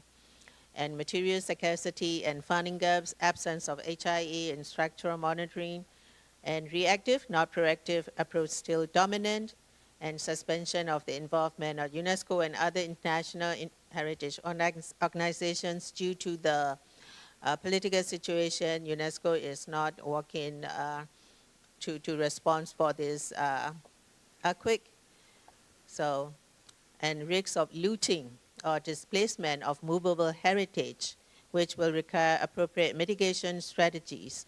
So movable heritage includes wooden objects, stone sculptures, metal decorations, gold and precious stones, housed in museums and findings from the damaged monuments, as well as manuscripts and books. So we cannot control what is happening with all these things. Next slide. So actually there's a 1954 Hague Convention adopted under UNESCO's auspices is the first and most comprehensive international treaty dedicated to protecting cultural heritage during armed conflict in peacetime. Myanmar ratified the first protocol on the 10th of February 1956, but Myanmar has not ratified the second protocol in 1999 yet. Okay, the next one.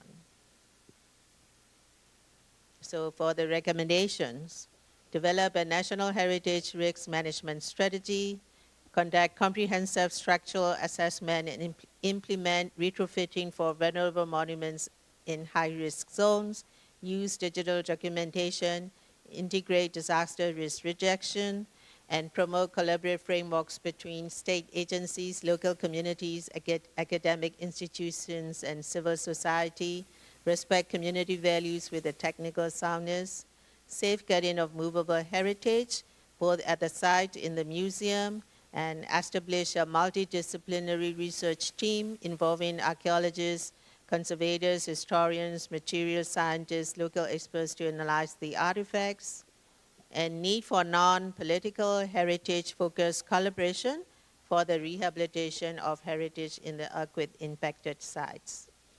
Okay, next slide.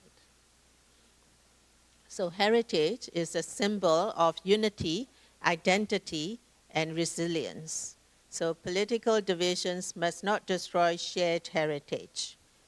No more loss, preserving for future generations of Myanmar and for the world. Thank you.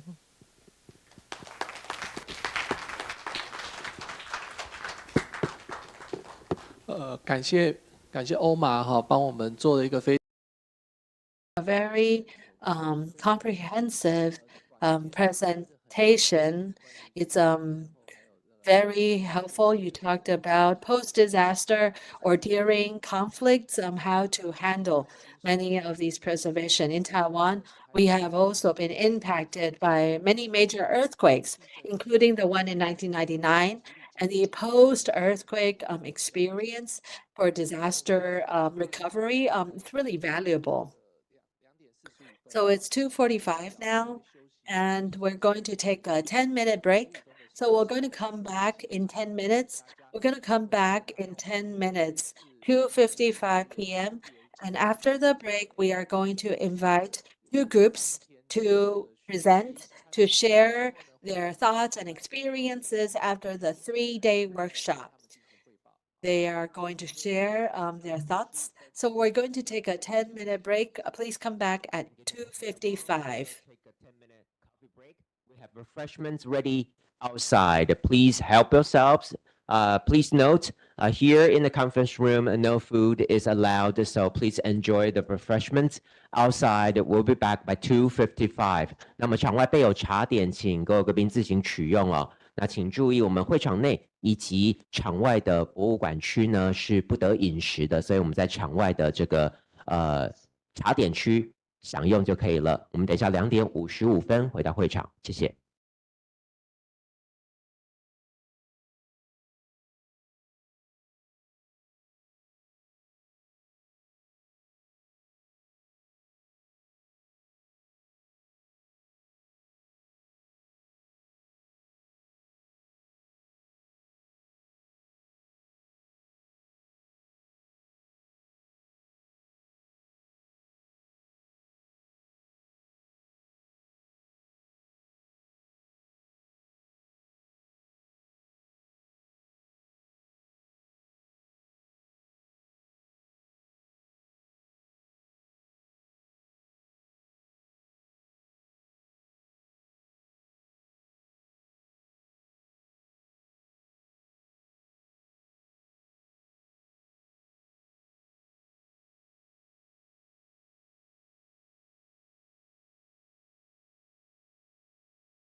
绵绵的情怀，脚步随着心情愈来愈轻松。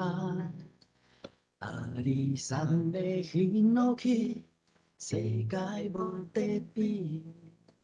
今仔北门车头，脚拢电入厝。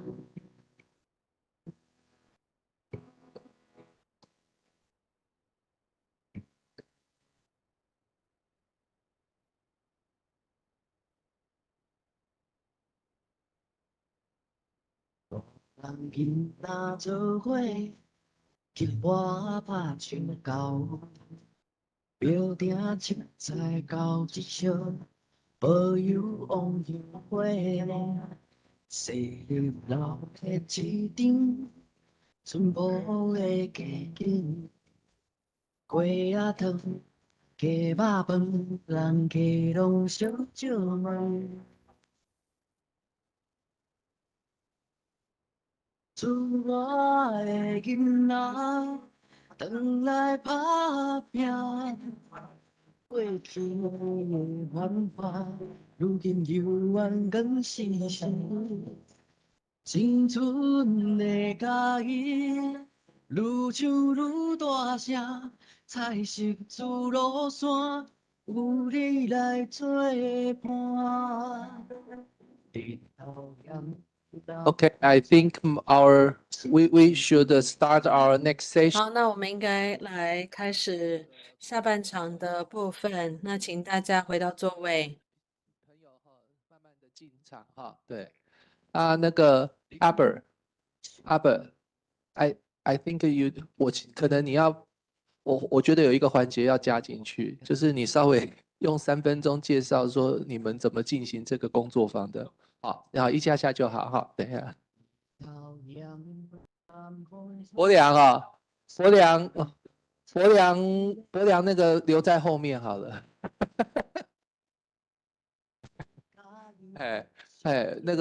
那个明翰开场哦，阿伯良哈，在那个两个都讲完的时候哈，再讲一下说他们你再讲一点点话这样子哈你需要稿，放你一点时间写个稿。OK， 呀，那感谢大家在。Okay. So thank you for coming back. In the following section. 好，对 ，Yeah， 没问题，没问题。那我 Okay, so in the following, we're going to have 2 rounds of presentations by our 2 groups. And so the 2 groups, during this international workshop, we have recruited members for this workshop. They have visited the railway. We also had a program for the entire group. Now they're going to present on 2 different themes. During the entire trip, we also have 2 advisors. These advisors are experts of the Alishan Forest Railway. Whether from forestry or from railway, these 2 partners, they are really the rising star, the rising expert, and they have served as the advisor instructor during the entire visit. So Professor Lai has invited both of these experts. We were able to persuade them to join our group, and this has been a very important experience.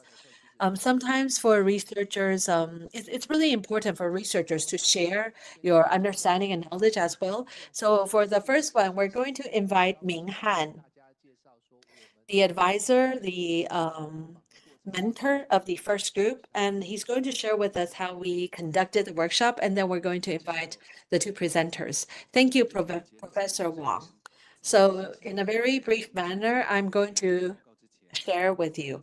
Before the 2 group presentations, I'd like to share with you that over the last couple of days, we have organized this international workshop, and how do we actually conducted it? During this workshop, We have participants, members from ANI, from ICOMOS. These are experts.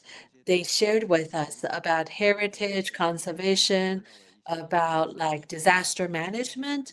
And equally important for this workshop, we would like to discuss with all of you the Alishan Forest Railway. How do we inscribe it as a UNESCO World Heritage Site?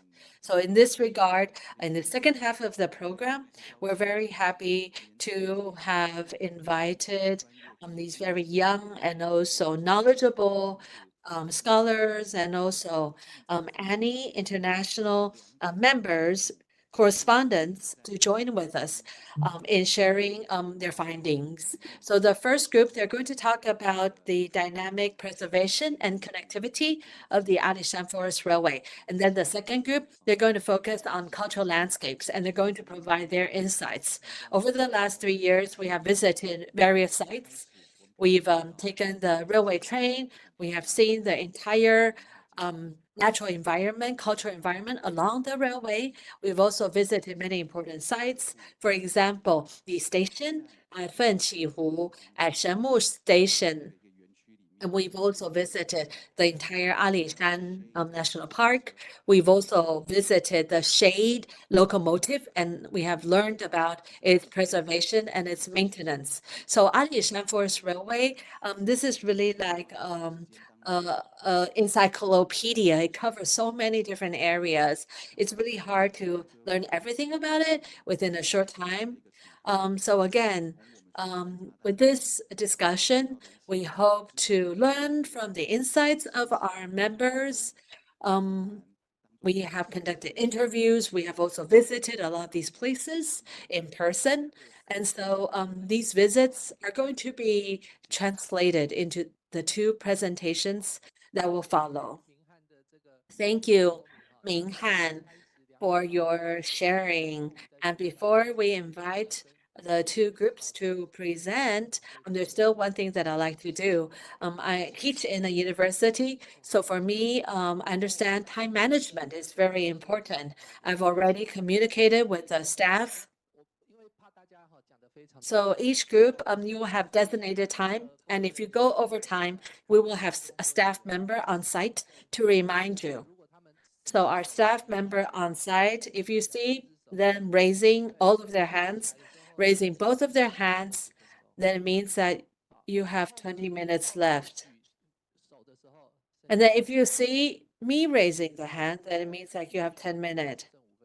And then if I raise my hand again, then it's 5 minutes left. But if I stand up and I stand next to Ming Han, it means your time is up.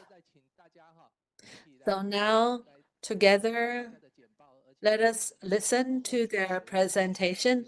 We're also going to have a Q&A session for after the presentations. So now, without further ado, let's welcome the first group about dynamic preservation and connectivity. Let's welcome the first group.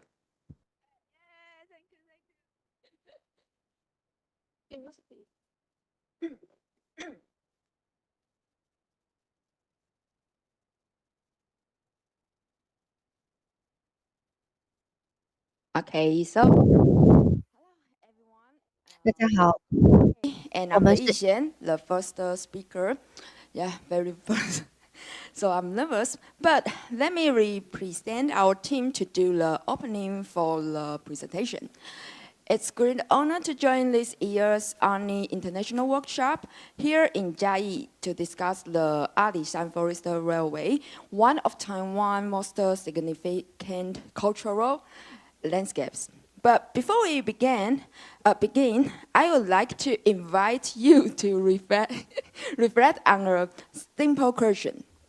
What is Alishan?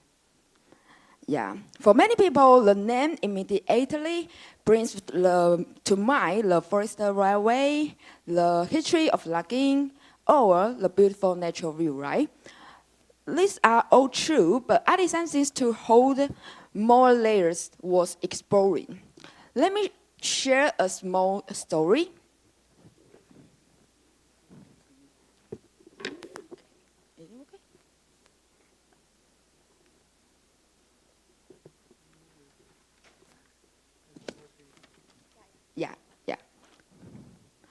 During the workshop, our driver was not taking us from place to place. He felt more like a local cultural guide.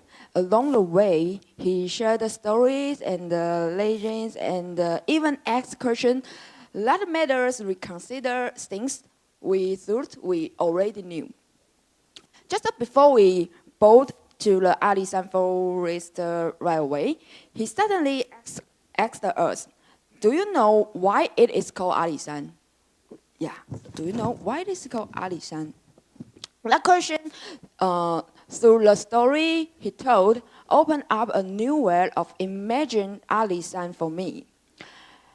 He told us Alisan is not a mountain, but a mountain area, and it was not called Alisan, it's called Galesan. Yeah, that's because people in South Taiwan, through the traditional process of indigenous world as colorful and beautiful as puppets. So they called them Gale. And where they lived was then called Gale Soin. Over time, the initial K sound was dropped. They shifted to the Ale Soin. Yeah, Ale Soin. And then later, when the Japanese entered this forest, they added the name in Japanese as Alisan, yeah, Alisan, and extended its reference to higher altitude cloud forest. Gradually, it evolved into the Alisan we all know today. So, when I board the forest railway, I carry with me a new sense of anticipation. First, what kind of Alisan would this train lead me to encounter? Could I see in the landscapes along the way traces of different times and different communities? And that, how the knowledge and the cultures that were born out of the forestry. And the next question will be, it's 2 days enough? Or maybe longer? We can stay. I just kidding. The last question is, how does Alisan now preserve as a cultural heritage, show us diverse values for visitors? With this expectation, we set up together on this journey of exploration. And let me invite our partner Dicky to share the next part.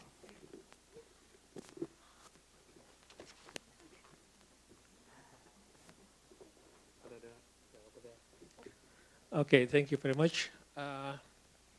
Let's imagine if we visit one particular site and we want to join a particular tour. What's dangling in our head? What's the question? The question might be, why should I join this particular tour?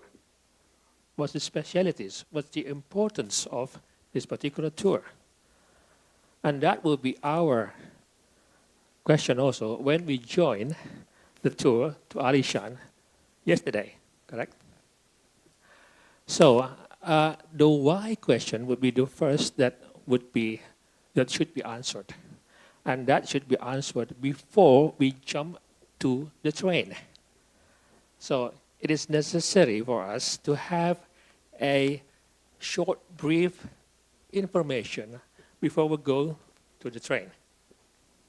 What should we deliver? What should we convey to the participants, to the visitors? Of course, first, the background. Why Alishan? What's about Alishan? What's the importance of Alishan?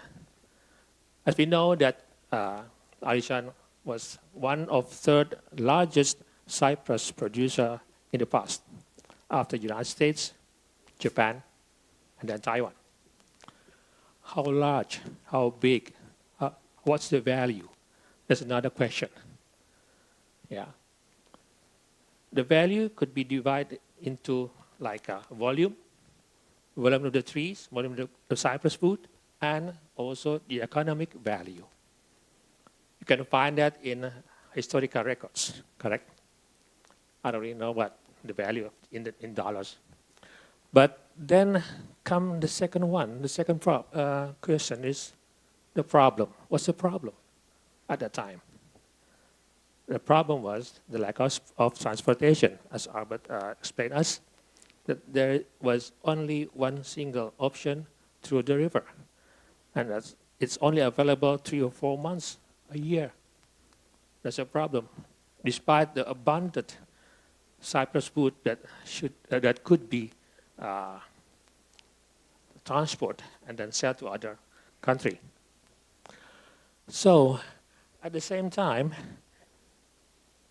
it seems that railway, a new emerging transportation technology, could be the best choice. In the beginning of 20th century, as a new emerging transportation technology, railway obviously was a very, very expensive technology and need highly capital intensive. I don't know about the value. After we convey the value of the investment, people or the visitors can compare with the potential economy of the Alishan itself, right? So it makes sense to implement railway, even though railway was a very expensive technology at the time. So that should be conveyed to the citizen, to visitors, before they jump into the train. Okay, clear enough. So let's go to the second slide. Yeah, this is how we in Indonesia convey the brief history of particular railway that we run into a historical railway tour named Railway Heritage Trail from Buitenzorg, Sukabumi, and Cianjur in Indonesia. We spent about 20 to 30 minutes in the beginning to explain the background of the history. And also we have maybe 10 or 15 minutes tour to explain the old complex of the station. So instead of rushing the participants into the station and get into the train directly, we enjoy a small tour, a short tour, that explaining the history of this station and the history of the railway to the next station, and so on and so on.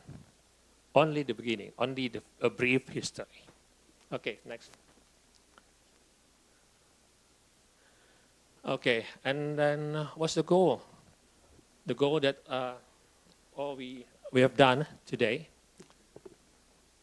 is not only an ordinary commercial tourist activities. We have a goal. As a conservator, we have a certain goal to develop visitors' understanding regarding the importance of Alishan Forest Railway through responsible tourism activities. Yeah.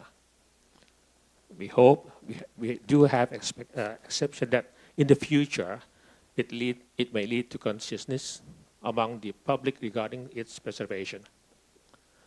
And it is a very interesting point that people that live or work along the railway, they do have their own expectation. We cannot say that, okay, we have a status. We have a status of the World Heritage or State Heritage, and that's it. Then they expect more, obviously. So how to bring real benefits to the people in and around Alishan Forest Railway? That would be another goal, the second goal. And tourism is a very effective way, one of the effective ways to bring real benefits to the people, as long as it is under good management. Okay. The last 1 minute or maybe 30 seconds. At the end of our presentation, after all my friends here, we'll present you one of the video clips representing our railway heritage trail, one of 6 already developed railway heritage trail in Indonesia. And we hope that that video will inspire us to bring, to develop something that might be better in Alishan. Thank you. Thank you, Digit. And I will follow Digit's mentions and I will continue. And that's why we are here today, to join this workshop. So next slide, please. And first of all, let me briefly introduce our group. Group A, we have 8 people in our group, 7 members and 1 tutor. Our members come from Indonesia, Philippines, and Taiwan, with background in academic, the creative cultural industry, NGO, and local community development. We also want to use this opportunity to give a big shout out to our tutor, Albert, our amazing tutor, yeah!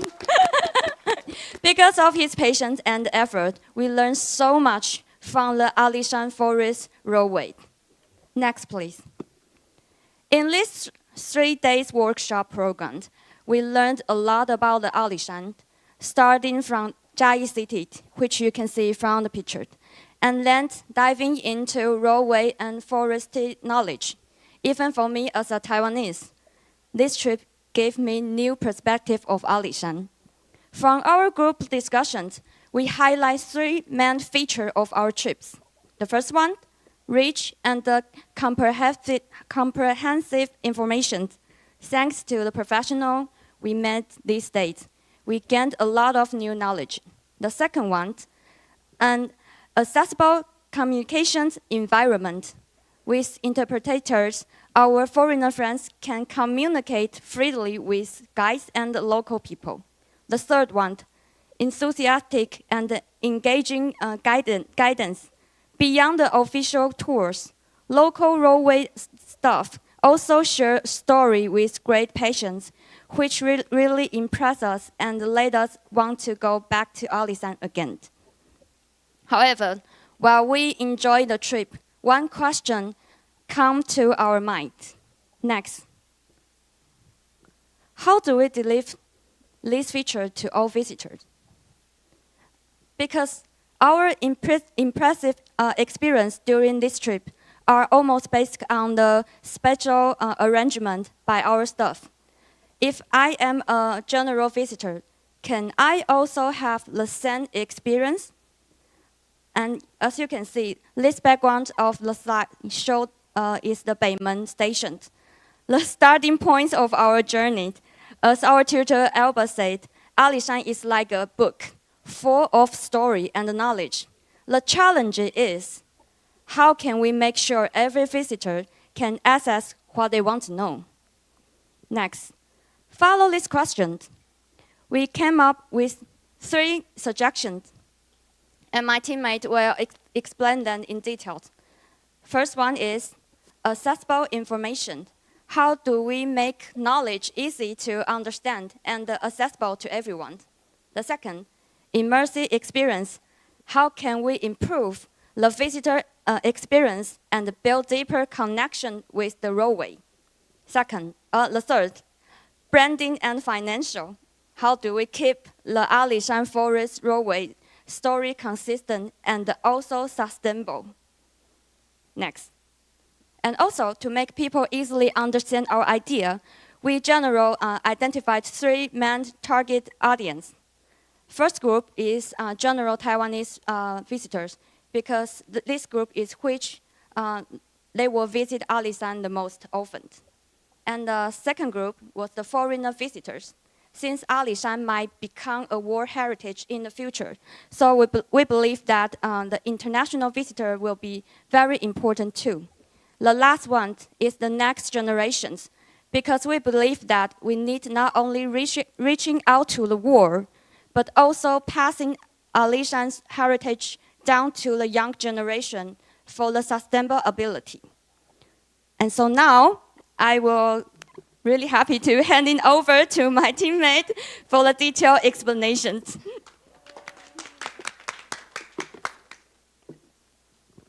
So for the first suggestions, it's accessible information. Like I was here last time for hiking in Mianyuan, and I was through the whole journey. I was enjoying all the environment and the view, but I didn't catch up much about Alishan Forest Railway, which is such a shame because, to my knowledge, Taiwan has like 3 million hikers every year. If every hiker spend like 5,000 new Taiwan dollar in their trip, and it will be like a 15 billion market. My point is, it's not only an opportunity to make profit, it's also a huge opportunity to introduce Alishan Forest Railway to the public and to the world. So first, we think train stations should conclude more information. It's not only about historical background, it could be restoration process and also the story of the people that connected to the railway. And also for a clear sign, that means which way to get ticket, which way to the hiking trail, or which way to a different location to enjoy the sunrise. And this sign is not only for indicate the direction. With the proper design, it could also make an impression. Next.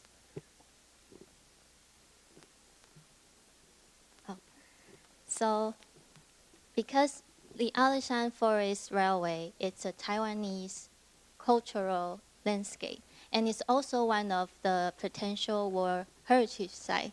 So if we gonna aim this to the international side, and we have to like give a channel to the foreigner visitor, a place to access information as well.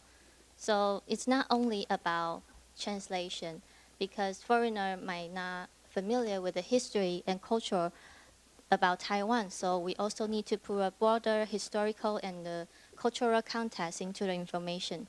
And like for kids, we can design like more interesting way and more funny way for them to learn, or maybe design a game like scavenger hunt for them to have better experience of learning.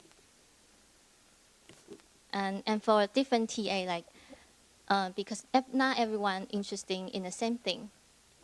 So we could have like different package tour, like one is for the cultural heritage, one is like mainly focused on the forest industry, and another one is like focused on the railway. And so that people can come to choose the topic they're interested in. And that's another reason for them to come back again, because there's more to know. And that's the first suggestion we have. Okay. And which brings us to our second of the three suggestions we have, because our trip has been fantastic. We really enjoyed the special tour that was arranged for us. And having accessible information is one thing, but being able to allow the visitors to be immersed in the experience of the Alishan Forest Railway is truly important. As Albert said at the beginning, we're reading a book, and the first chapter has to be the hook that brings you in to reading the whole story. And that's why we feel that Alishan, the Forest Railway itself, could be viewed, the journey itself could be viewed as one whole narrative. A train ride that's built in chapters. So you have each section of the railway exploring different aspects of the story of the railway itself, from the forestry to the railway construction, to even the process of conservation that the narrative continues today and into the future. And also, especially for the young ones, because these will be the future stewards of our heritage, the heritage of Alishan. A day in the life. We could role play, because there's many things about Alishan that right now we don't get to experience anymore. Logging a stop. We don't really see into the detail behind just riding the train. The engine drivers, the switchers, the dispatchers, the station master, allowing people that glimpse into who they are and what they do by being them, rather than reading it. It would be a whole new way of understanding that simple text cannot convey. And this is what we feel is needed, this character-driven encounter that gives the youth the tools to imagine Alishan's future. Which brings us to the second of our 3 suggestions for this point. The idea of learning by playing, the railway as an adventure. So it's about bringing this, we have a shed, we have the museum in the shed, but what if portions of that museum could be brought to each and every station? That way we can have this continuous exhibition, this continuous narrative that also encourages people to go down on a station they wouldn't think of going down to and learning something new about that area. Because the stations were built there for a purpose, and it's about time that we reveal and let people know why these stations were there in the first place. And also one more interesting thing we thought was a lot of the visitors to Alishan would be there for a day. And a lot of things happen when everything is already ongoing. Hidden Alishan, what we're proposing is for people who stay that extra day, that extra week, they could wake up early, they could watch and be involved in the setting up of the train, the heating up of the boilers, wood processing, how to clear the rails. These are things that people would actually pay more and stay longer for to experience these hidden glimpses of what the Alishan Forest Railway has to offer. Next. Lastly, Alishan, the railway experience is not just about seeing things. We hear things. We hear the sound of the train. We hear the waterfall. We smell the flowers and we experience the food. The lunchbox we ate was traditional to the area. It's what people would bring when they travel around. And this community-led storytelling and multi-sensory encounters that we can provide and we can incorporate more into the tours is something that would give people another perspective, another way to look at the Alishan railway system, not as simply a transportation system, but as a center of the lifestyle of the people in this area. It showcased the rhythms of life that changes with the seasons and with the times. And that's the third of our proposals for the immersive experience. At the end of the day, it's all about conveying the story of Alishan, the railway, so that more people are encouraged to bring the story forward and spread it around the world.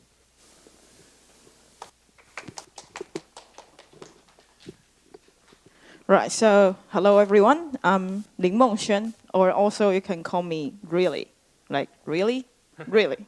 Yeah, and so for me, on behalf of our team, I would be focusing on the third suggestion from our team, which is branding and finance. So we believe, like most of people, which is actually also mentioned by several speakers today, that the restoration, the maintenance, also the future development of like these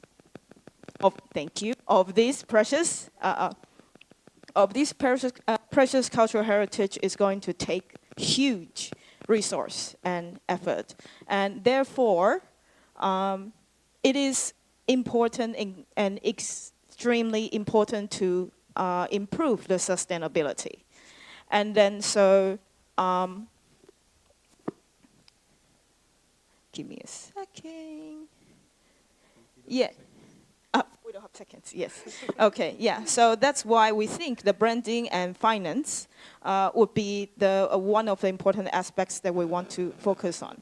So, so for the branding, we think it would be meaningful and nice if we can position the Alishan Forest Railway as the core to connect every other cultural aspect within the Alishan. And we actually came up with a slogan with it. You can see the Alishan Forest Railway is more than just transportation. It's the thread that weaves every adventure, past and present, and maybe in the future. Okay. And next, please. And when we talking about the word of connection, we need to also talk about another word, which is integration. Yeah. So since we talk about there are so many things in Alishan, so the integration of everything within the experience is very important. So we have an example that you could see on the slide. So this is actually a photo from Xinpingxi Coal Mine Museum. And you can see in there, the visitors get to actually put on the uniform, the workwear, and also, get the tools. And to actually feel a little bit within the simulated work scene. They get to actually feel and also relate about what we could be like within it. And also, we also found several papers that actually supported that the immersive experience actually increase the motivations of the visitors or customers of, purchasing intentions. I'm not sure about you guys, but for me, it worked pretty well on me for the last few days. Yes. And next one, please. Yeah, and then so also within our experience, we also noticed that when we're trying to buy the ticket within like Alishan, that we can only get one-time, one-way ticket. However, again, since there are so many things here, why don't we put short, medium, long-term passes to encourage them to come back again and again? And also, this thing can be combined with different theme packages. So maybe for the, in the past, logging industry, locomotive, everything, that instead of just ticket, like at the same time, within the bundle, they could also get the maps. Maybe they could get the souvenir, maybe work shops, everything. They could get a bundle. And of course, all these things, it could be in the online curated stores, maybe like within the website in the future. And most important thing, all these things can be cooperated with local people. Like local people with skilled, with past knowledge.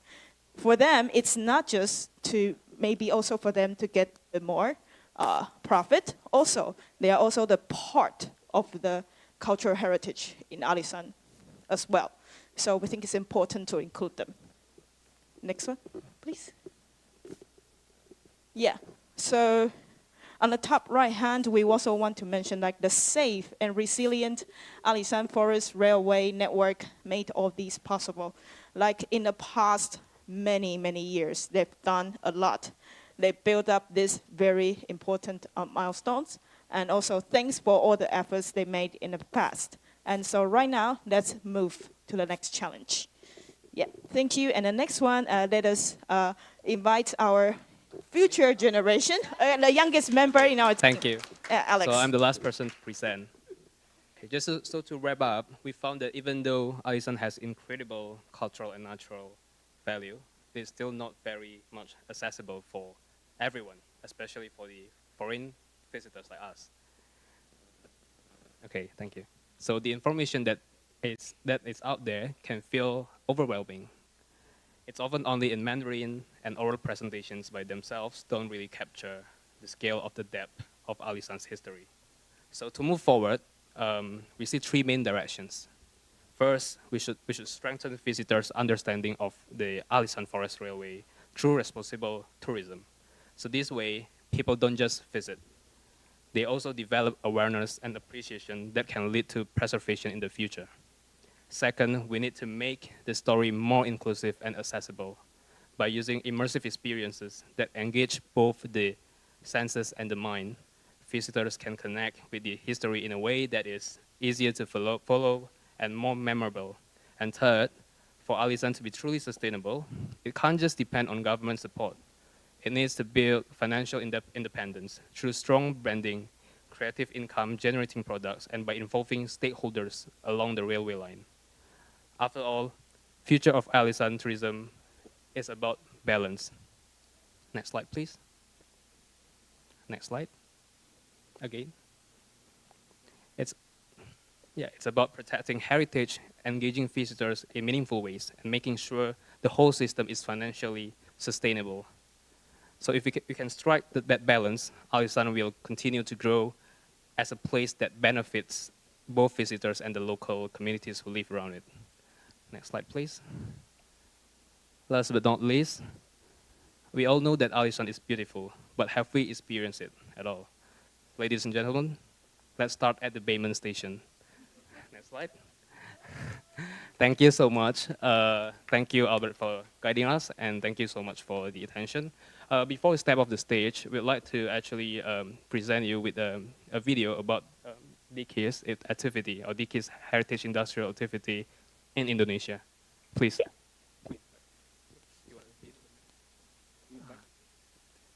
Okay, before we close our presentation,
So as you can see that we developed this particular railway tour, not only joining the train ride, but also visit several places that has strong relationship with the railway, like tea plantations, like geothermal sites, yeah, and other sites that has strong relationship with the history of the railway itself. It takes 3 days and 2 nights to enjoy all. So if you want to join us, welcome to Indonesia. Thank you.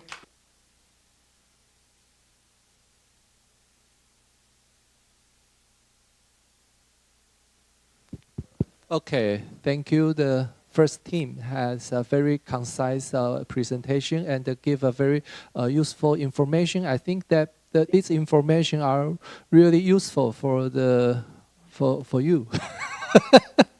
Yes, because there's some branding, finance, and some responsibility and the connection with the local people actually a very good inspiration from their presentation. Let's 让我们再次感谢他们，掌声谢谢他们的报告。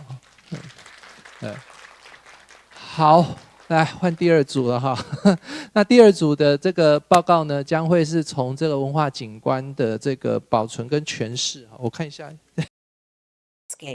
The integration and also interpretation of the cultural landscape in the Alishan Railway. So the interpretation and the integration, this is the angle that they will focus. And then after both groups, Bo Liang will give us a quick reflection. So now we're handing the mic over to the second group. 那各位长官、老师。Distinguished guests, dear friends, good afternoon. I'm Group B. So we have members from Greece, Thailand, Myanmar, India, and also Taiwan. I'm very grateful to the Bureau of Cultural Heritage and also ANIH for organizing this. And within just a couple of days, we get to have a really good experience and understanding of the Alishan Railway, especially the cultural landscapes from urban city to the mountains to the entire industrial route. We have also got to touch upon a lot of these different aspects. So here we're talking about the integration and interpretation of the Alishan Railway cultural landscape. For all of us, we are already very aware that Alishan Railway carries great cultural value. And in the last couple of days, we were able to discuss these views from different perspectives. There were a lot of interesting discussions that we'd like to share with you. So, so this is the outline. We're going to talk about the overview of Alishan Railway and also the inscription of being a cultural heritage. We're going to also offer recommendations, and we're going to end on notes related to education. So now we're going to invite our first speaker. 谢谢 Yu. Starting with locating Alishan in time and space. So what we are here discussing is, next please, the historiography of Alishan. So if you see, 2 points have been highlighted here in the timeline of Alishan. One is the construction of the railways, the phase where the Japanese colonial establishment was there. And then there's this current scenario where post the typhoon and the earthquake, there's a boom in tourism. These are the 2 phases that we usually talk about when we are discussing Alishan. So our discussion amongst our friends in the group was what happens to the stories in between. So there are the settlement of the tribal communities. There's an agricultural activity that was happening even before the railways and even after it. And there are multiple other activities and people and community involved. So are we integrating them when we are talking about cultural landscape. We are making Alishan into a cultural landscape. So it's not just, maybe not just about the railways and the tourism. It might need the integration of the local community. So an overarching concept of loose space to placemaking, where we are talking about building a place which has the activities, which integrates the activities of the community. Next, please. So if you see the first set of photographs, we discussed about contested narratives. We as foreigners who are visiting the site, what are we capturing in our photographs? What are we seeing? And so these first set of photographs are showing that we are basically starting with riding the trains, and then we are traveling from an urban setup to forest and the mountains, and we are photographing all the cinematic views that is coming all along, and we are trying to catch the sunrise. So these are the things, but as a group of people, we were discussing where are the community? Where is the community? We could not see any people in the route. So there lies a gap where the connection between the locals is lost. And the second set of photographs is basically how the Japanese or the colonial imprint, how they photographed or have envisioned this area. So there again, the focus is on the railways, but they are also capturing what the local community are, like what the tribal are. There might be, the reason for their capturing might be different than what we would want, but there again, the two different contested narratives are there. Next, please.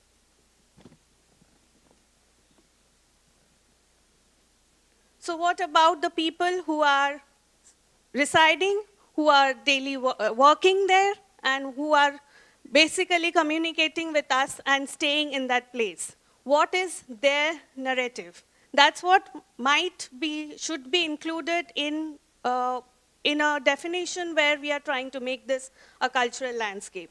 So in heritage, the question is, which layers do we conserve? So if you are a heritage practitioner, you might know about the historical layers that we are talking about. These are basically the time frames of the important establishments that have happened, and how do we interpret this colonial production alongside the indigenous activities. So here we are taking forward questions of how do we interpret the contested dimensions, and these dimensions can be the colonial exploitation versus the admiration of the engineering works and the railways. The dimension can be about indigenous displacement versus the industrial heritage interpretation that our groups are talking about. It can be about the forestry for economic development versus how do we conserve it as an ecological asset.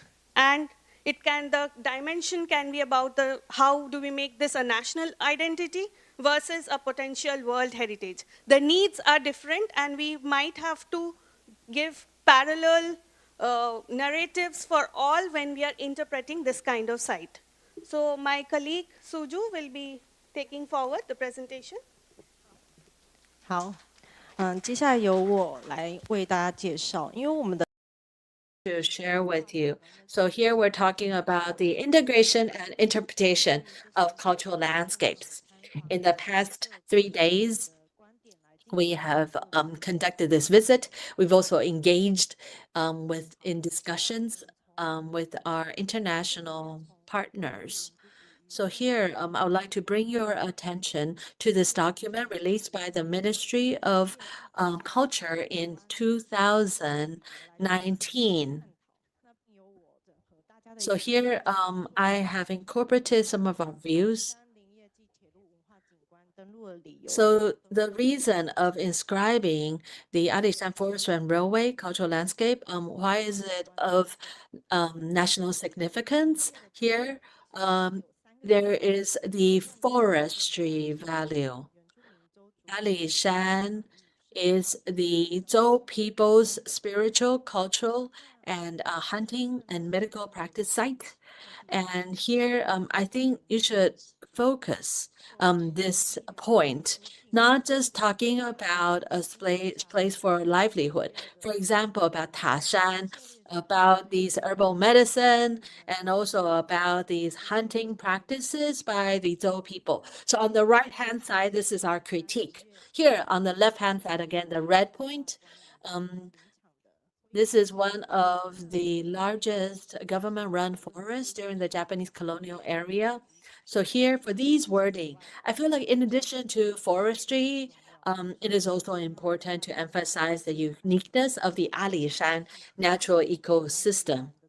For example, we have this native one-leaf orchid that is unique to the Alishan.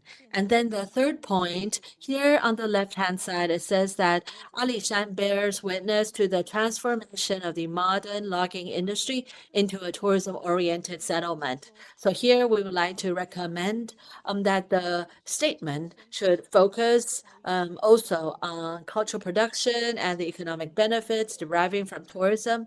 For example, how the products created brought economic benefits as well as benefits in their livelihoods.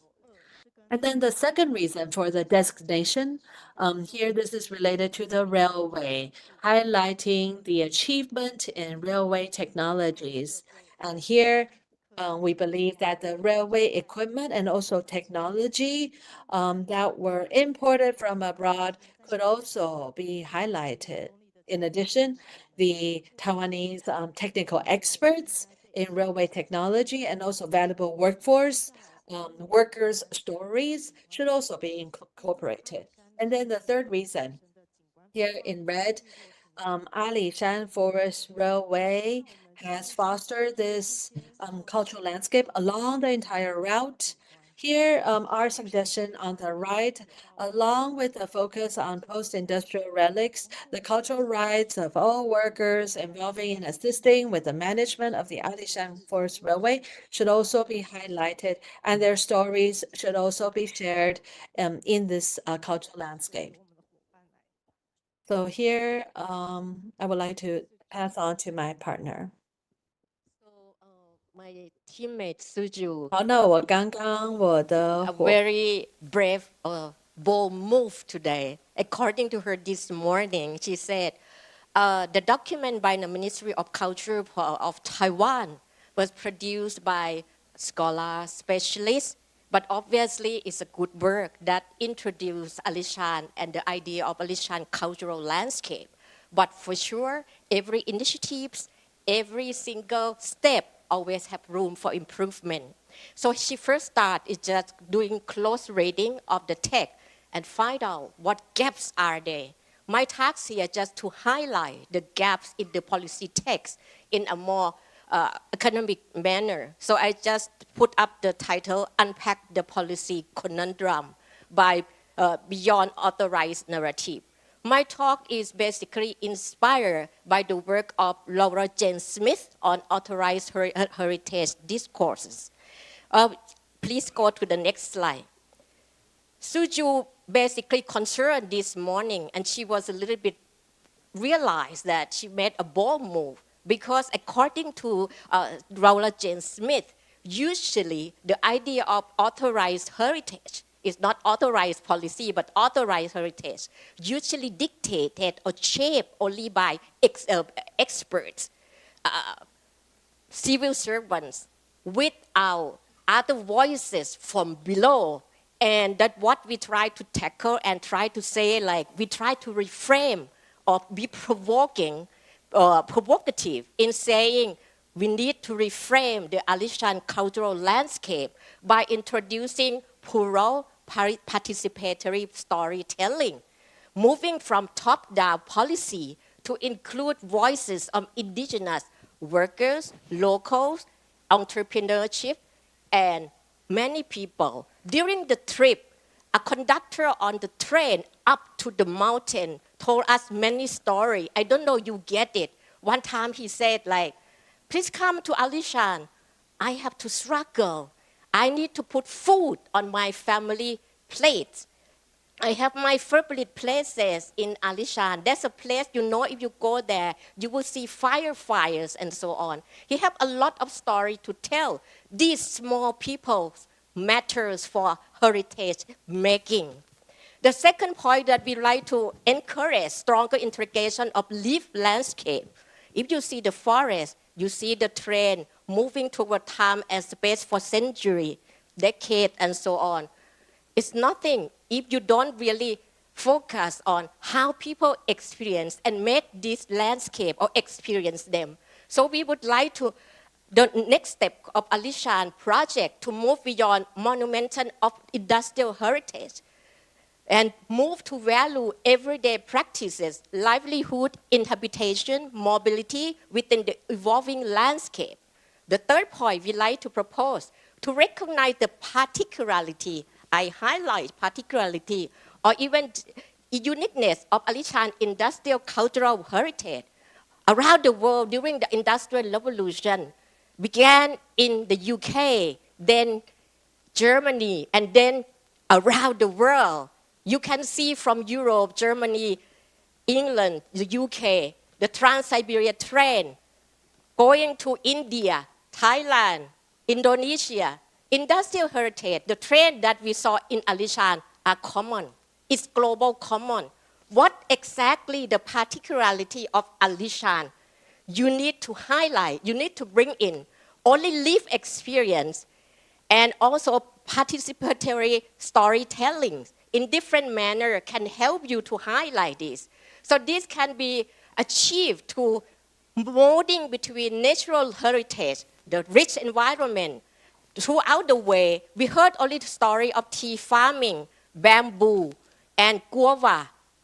We never heard anything about birds, beautiful butterflies along the way, nothing at all. All of these are matters and very important. So the last point we like to propose is about the project need to be future oriented like the first group just proposed. The new generation is the key. And also the increasing aging society, people who have purchasing money are basically senior. So you probably need to focus, identify your customer or you are basically a customer very well. So moving beyond traditional framing, contemporary interdisciplinary approaches, very crucial. I'm not elaborating here because one of my, 2 or 3 of my teammates are going to elaborate it with what are meaning, what are we meant here for contemporary approaches, new, modern, in a way that to revisionalize, reframing Alishan heritage management. From now on, I move toward Kosti. He will suggest the framing of our ideas. Okay, Morako, thank you very much. So, I will proceed with the first recommendations coming from our data collection in these 3 days. And, come on.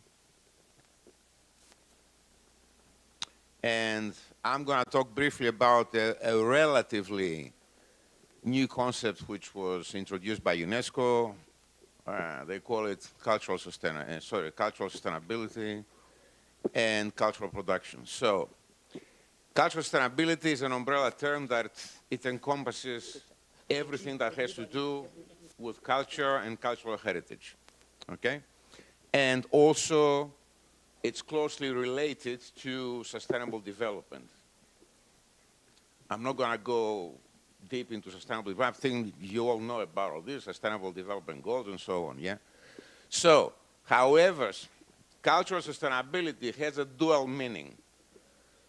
The first meaning is there, a shared system of values, beliefs, and norms which influence collective perceptions and they correspond to social change, sustainable lifestyles, and also relate to our environmental concerns. The second meaning of cultural sustainability relates to cultural production and obviously consumption, where the cultural and creative industries, they play a huge role into this. And because they drive economic growth. Okay, next.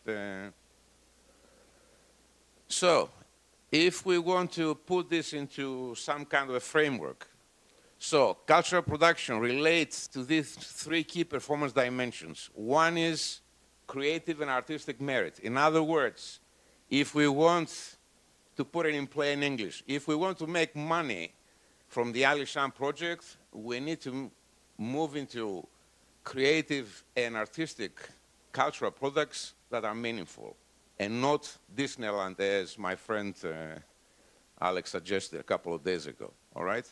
If we go down this path, we lose the game, okay? Second, it definitely must have some kind of a social impact. Social impact is, I think Marco explained it very well, we're talking about the communities that revolve around the Alishan Railway, yeah? And the third one, which is obviously hugely important, wherever these cultural products are made, they need to make some kind of commercial, they need to be viable commercially. Otherwise, what's the purpose of producing them? So, this is the framework.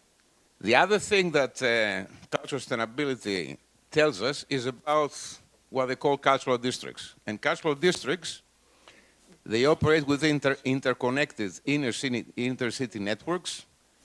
They facilitate spillovers. Now,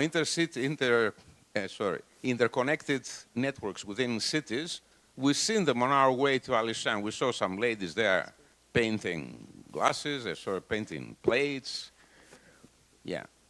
We've seen it before. So this needs to be expanded.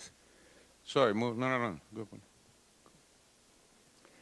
And this production of cultural goods is idiosyncratic by nature. That means that it's got unique characteristics, and within this context, companies should be deeply embedded within the local communities. The last part is that cultural sustainability integrates cultural factors which can lead to communities' cohesion, hugely important, cultural ecology and resilience, and this, in turn, they influence the aestheticization of daily life and influence communities' well-being, obviously, and they create wealth. Okay? So that's it from me for today. I hand you over to the next one. 好，那我们先从很大的架构，谢谢伙伴。我们从很大的架构，请跳到。And then we're going to move on.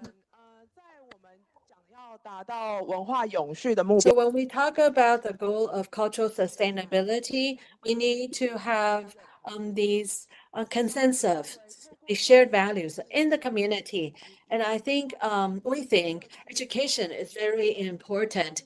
It allows the community to strengthen their sense of identity. It also increases community participation. And in doing so, we can truly achieve cultural sustainability. During this visit, we have visited many sites. We visited the Linsen Elementary School in Jiayi. We've seen how the Alishan Railway was incorporated into the education curriculum. Along the sides, we've also visited on these community workshops. There are also these wooden structure, wooden craft, traditional craft promotion, and also education.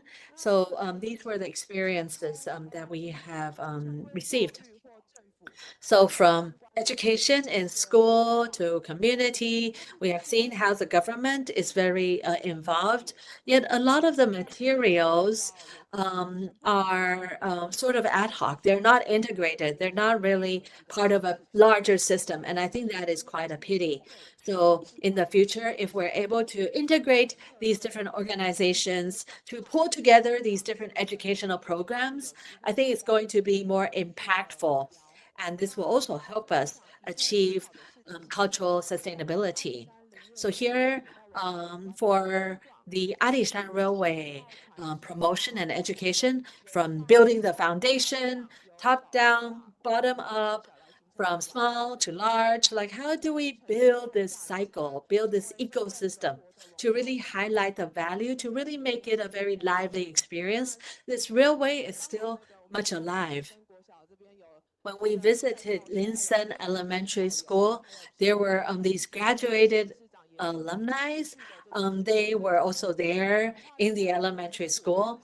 So you see that these are live assets. These are ongoing developments. And it's important that we bring these different pieces together to create a more positive cycle, to really inject and to cultivate the cultural value. I think this is very important. And then I'm going to touch upon museums, museum practices. 大家好，我是国立。So good afternoon. 在这3天的 So here, I'm a college student, and I study this field. In my last 3 visits, I feel like Alishan is an open-air museum. Alishan, is an open-air museum. You're exhibiting, you're educating, and also you're showcasing your collections. A lot of these museums, they're educating the public. There are certain lessons and messages and knowledge that they're trying to convey. So a museum is not just a static exhibition. Museums nowadays, in very diverse methods, could interpret its collections to the broader public. And Alishan is really an excellent example. It's an open-air museum with great potential. There's forestry, there's also the railways. So there are a lot of artifacts, there are a lot of these objects, there are also a lot of these living artifacts. Yet, what I see that is quite pity that these living artifacts are not fully utilized. When we go to the museum, we want to see a broad collection of artifacts, and we want to be able to understand the collections. So when we view Alishan as an open-air museum, we see that it has to have this interpretation. And then museum, when we say it's a living museum, how can it be alive? So how do we have better designs and also content to allow the visitors to truly dynamically have this museum experience? In Sanyi, in Miaoli, there is a wood craft museum. In this museum, they organize this annual wood craft art festival. So I think that is something that Alishan can learn from. In Alishan, for a lot of these highlights, for every single site, for a lot of these sites along the route, we can connect them and we can display them. We can exhibit these different components, and then we can have this festival. We can have this special occasion to highlight and to share this display.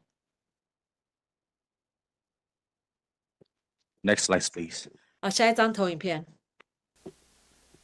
Okay, so I would like to conclude for our Group B. So first, Alishan Railways and its forest reservations, it's more than the transportations and ecology. So together, they form a living cultural landscapes where the history and nature and communities' identities are deeply interweaved. So by integrating the cultural sustainability into the cultural landscapes, such as the Alishan Railway, so interpretations, this case illustrates how heritage can be preserved while also serving as a driver for, like our group member mentions, educations and tourisms and community cohesions. So the Alishan model may demonstrate in the near future or maybe in the future implementation dynamic, the balance between the creative merit, societal impact, and commercial variability.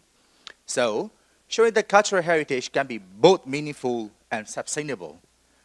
So ultimately, the Alishan Railway can stand as a global reference point, provided that the cultural landscapes are not static monuments, but also evolving spaces that can connect the past with the future. So while the nurturing both ecological resilience and cultural significance, such as we also visited the previous 2 days. So we also visited like the foreigner as a visitor, and also we find every like cultural landscapes, and also the industrial heritage. And we also survey from the different points of views and different points of approach. So why the nature both the ecological resilience and cultural significance and community spread for the Alishan Railway. So we really hope that maybe the next near future, so this can be more detailed and it can be promoted more deeply in the near future. So thank you very much for our presentations and our group discussions. So let me, next.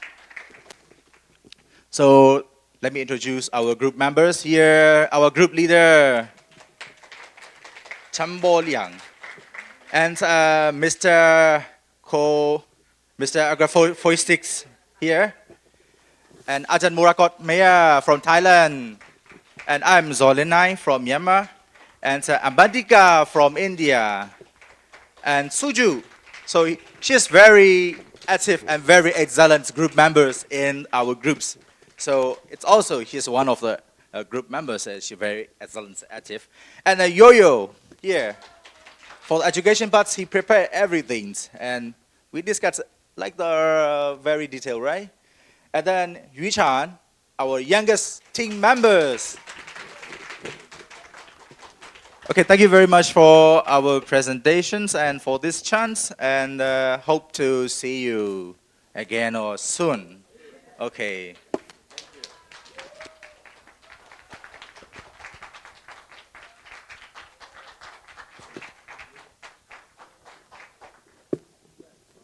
是在那个接下来之前，我想 Next session, may I ask Bo Liang to say a few words? Could you share some feedbacks from the presentations? My name is Chen Bo Liang from Taipei Art University. I spent past 14 years on Alishan Forest Railway, and I'm grateful for the opportunity to speak here. At first, when I heard that the topic for our group is cultural landscape, I had a lot of trouble coming out with a plan telling my group members about so much information of Alishan. Now, in the past 3 days, I didn't do much. I only answered their questions. I think through this kind of activities, what I've observed that this is a different kind of collaboration. There has been a lot of studies and research by different groups. But where will these results be seen? Throughout the past 3 days, we realized that some of the results might not be presented on site. Sometimes it's kept on record in the government, and maybe they will be put in a museum as a record in the 50 years' time. So during our discussion, we focus on challenging the whole system and where we can do things differently. I think what they did was amazing. Within such a short period of time, they managed to identify the issues and came up with recommendations, such as the value of cultural heritage. At first, I provided the definition of the cultural heritage, and yet we've seen some evolutions of the original definition. I think it's very important that we keep reviewing what was studied and our findings, and also stay up to date with the latest opinions we hear from these international colleagues. Because as we discuss sustainability, it's more about the future instead of the past. Now they said I'm the mentor, but instead I learned so much from them. So I am very grateful to my team. Thank you for their understanding and learned so much. Now, regarding what I've heard from both groups, I found something in common, and that's the landscape is about interaction between humans and the natural environment. But there's so much more. And some raised the question, where are the local residents? I think as a member of this tour group, we were able to communicate with some of the local communities. And yet, what about other tourists? Will they be able to talk to the local residents? Where are they? Where is their voice? Now, these are the real people really sustaining the local cultural landscape. So it's important to create more opportunities for conversation and for knowledge that we've learned to be passed down to different groups through this kind of conversation. And I'm really grateful for this opportunity, and I hope for future opportunities to bring even more people together so that Alishan can be seen by more and be a really valuable cultural heritage. Thank you, Bo Liang, for your comments. Insightful feedback. And also, thank you for providing suggestions for the future of cultural landscape. Moving on to the panel discussion, may I ask the panelists to come on the stage? They are Gu Tingwei, Omar in the room. May I ask both of you to step onto the stage? 好，接下来进入综合座谈，有请王老师，还有我们其他2位语坛人，现场的语坛人 Omar Liu， 我们 ICOMOS 缅甸国家委员会的委员和 ANIH 指导委员会委员上台 ，and also may I ask Director Wei Gu up to the stage. And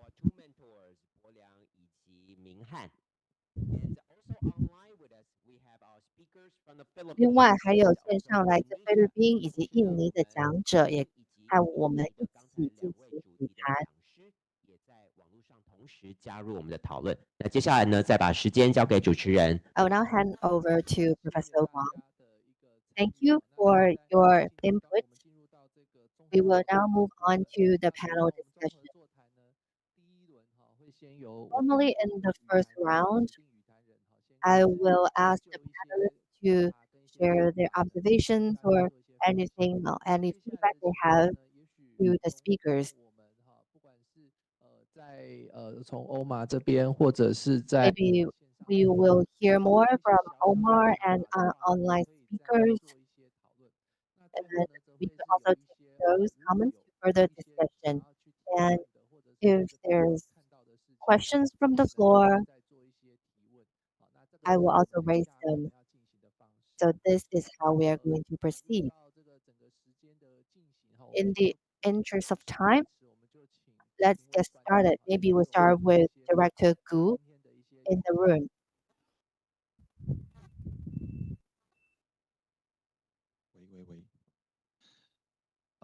Please allow me to speak in Chinese. 好，请容我用中文分享。Thank you for the opportunity to be here. This kind of collaboration, international collaboration, has been going on for many years, and it's getting better and better. We've got so much meaningful discussions and progress. 3个很棒的 presentation， 然后 We heard 3 keynote speeches and 2 presentations from the 2 groups.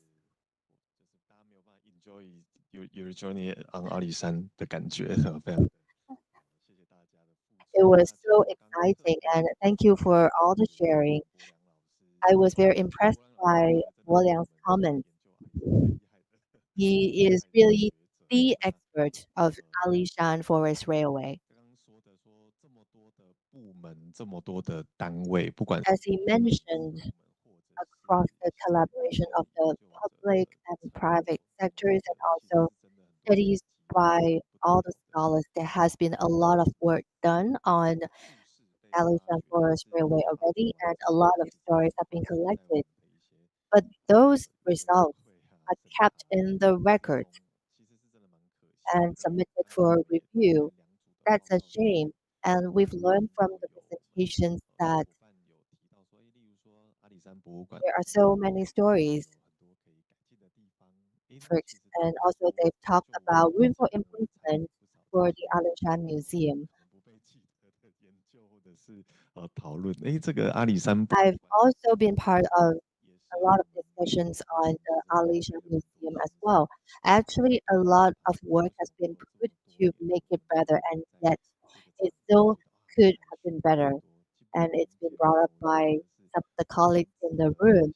And the fact that it's not good enough is very thought-provoking. Maybe we need to do more.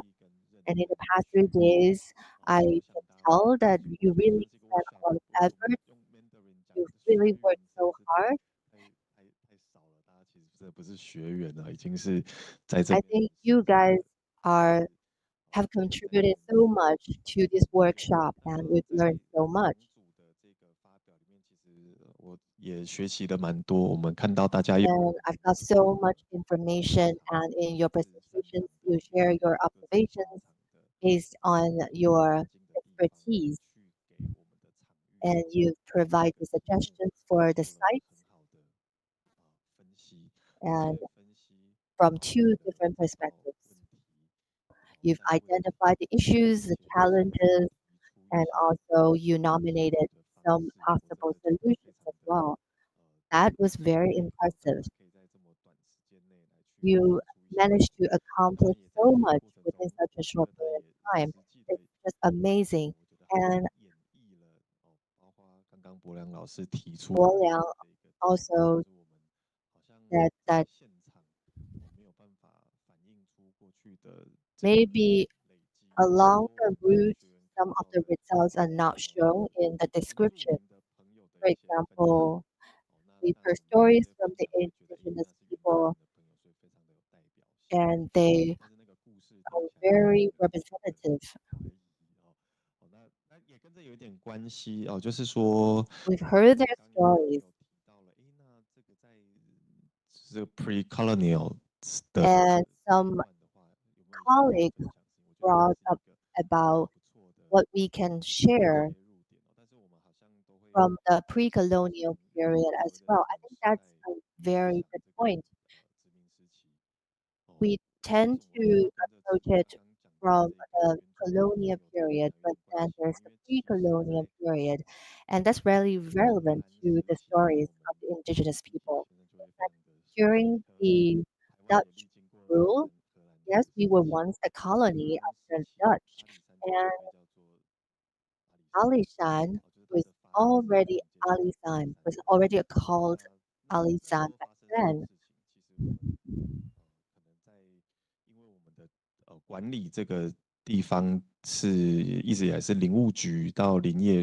Over the periods, Alishan was managed by different competent authorities, and these agencies originated from the Forestry Bureau from the Japanese rule, and so their focus was on the 20th century. But what about the periods before that? Maybe we can also go back further. I think you also touched on different aspects of Alishan. You were able to go very deep, and that's why you were able to bring up the periods before the pre-colonial rule. Someone talked about branding. The first group focused on branding. They gave some very detailed suggestions on branding and finance. I think Chief Hong here could also learn from the suggestions. But when we talk about dynamic conservation, one of my concern is if the railway is able to be preserved in a dynamic way.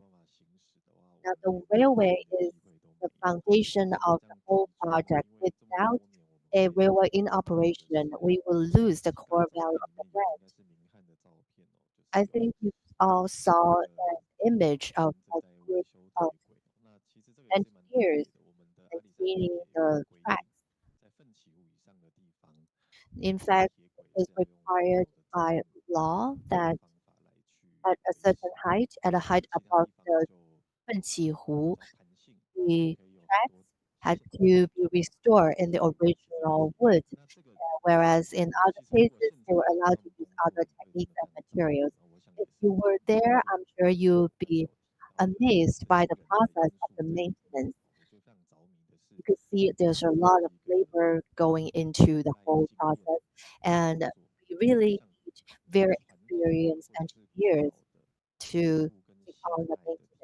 Now, the traditional or the older tracks are quite different from the modern tracks. Well, now, my expertise is on the track. So for me, it takes a lot of experience for engineers to repair the older tracks, and the experience is the intangible asset we are talking about. And in Taiwan, that's actually an endangered occupation. We might not have enough engineers to repair those tracks. And I think you are maybe too confident about the maintenance of the tracks. So probably that's why you didn't mention the tangible aspect of it. But we need the engineers. Now for the steam locomotive, it's the star, and there are also similar examples in other countries of the preservation of steam locomotives. The maintenance and the operation is also a main issue in Taiwan. That's what we are struggling with yet. As of now, I don't see any hope for a better future for the steam locomotives. That's also one of my concerns. What I want to say is that you really went very deep within the 3 days, and your presentation have shown a lot of results, and also you touched on the limitations that we identified. That was very valuable. Thank you. I'd like to thank Director Gu for the sharing. And next, I would like to ask one question each for our 3 international speakers. The first question for Omar. So for Omar, so the example, the presentation that you delivered, you talked a lot about after disaster, these procedure and also these recovery experiences. So are there other countries or experts? Did they communicate with you? Are these measures based on the discussion you've had with international experts or other countries with similar experience? And also you talked about how politics should stay out of this issue. Could you elaborate further what you mean by that? Thank you for the question. 好，谢谢你的提问，王教授。那我刚刚有提 Just 到 of the damaged monuments of the earthquake. Yes, yeah, actually ICOMOS and UNESCO and also are dealing with this situation, but they have some limitations because of the political problems. Actually, like as I presented it, this area is in the tentative list, World Heritage tentative list already. So whenever the tentative lists have the problems, disasters, so it should be treated like that, the World Heritage Site, because it is already on the tentative list. So the international cultural organizations like UNESCO and ICOMOS are trying to deal with it. So we and myself and the other 2 international experts, 3 experts, have done these like damage assessment mission just like a week ago. So we are now preparing the reports, mission reports, and then we will discuss with these international organizations to decide what next. And then you also asked me to explain more about the political situation in Myanmar. So yes, if I cannot go back, and I will come back to Taiwan. So, yeah, but okay. So as you know, so in 2021, the 1st of February, so we had kind of the changes of the government from the elected government to the military government. And the reason was that the election was not so fair. That's why the military government wants to make everything correct on the right way. That's why it has taken like 4 years now. But most of the people, they don't want to be under the military regime because since 1962, Myanmar people have been living in that kind of situation. So the younger generations, they don't want to live anymore. That's why they have like they form the People Defense Forces and then they attack the current government. So the many fightings and the instability of the political situation is happening there. So that's why some of the UN, what do you call the strategy, they don't want to deal with this current government. So it is difficult to provide more support from the international organizations, the UN agencies to Myanmar in the meantime. But maybe, fortunately, we will have the election sooner by the end of this year. Then we hope that we will have an elected government again, and so more international organizations can engage to Myanmar again soon. This is my answer. Yeah.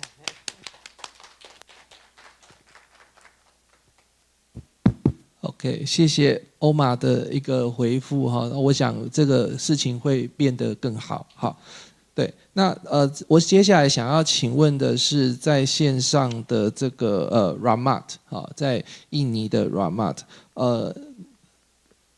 我这样子应该翻译出。I hope you can hear it, right? Okay, Ramat. So thank you, Ramat, for sharing with us your case study. You talked about these different artifacts and also the different assets and also tourism in Sawalunto. So my question, when Sawalunto got inscribed as a World Heritage Site, the World Heritage Center, regarding your activities, did they give you any recommendation? Did they give you any guideline or regulation, especially with regards to the balance between tourism and heritage railway? Did they give you a lot of these instructions or requests or guidelines to follow?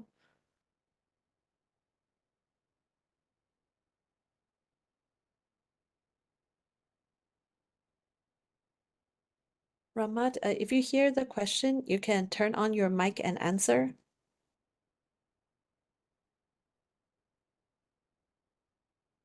Ramat?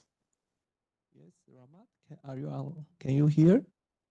Yes, I hear, but question in Chinese, I cannot. Oh, okay. Hear, Okay, I can ask again. Sorry. My question is, thank you for sharing us your experience in your site. As the site of a World Heritage, and you introduce lots of work about the heritage and the tourism. I'm wondering if there is any regulation or some recommendation from World Heritage Center, and how do you feedback to them and on your management work? Thank you.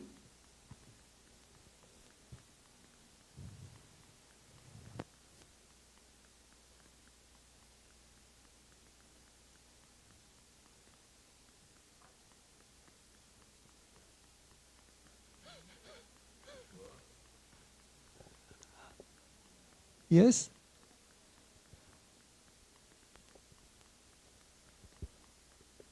Yeah, we cannot hear you. Sorry.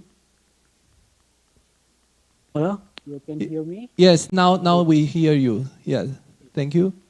Regarding to regulation, the preservation of Ombilin World Heritage is guided by international cultural heritage law, complement by local government regulation with the Sumatra and Sawalunto. This provide a legal framework for conservation, adaptive reuse, and community participation. In practice, we also work closely with the agencies such as Ministry of Culture, the Ministry of Transportation, and state-owned railway company to ensure that heritage value are respected in any technical intervention. As for recommendation to the World Heritage Center, we will emphasize the importance to continue technical guidance, capacity building, and exchange to expertise among World Heritage sites with similar industrial and railway heritage. Strengthening network across Southeast Asia is especially relevant as many sites share comparable challenge of balancing preservation with development. Such collaboration help ensure that the Ombilin Royal Heritage can be sustained not only as a local treasure, but also as part of shared global legacy. Maybe that the command for your comment, Professor, and thank you.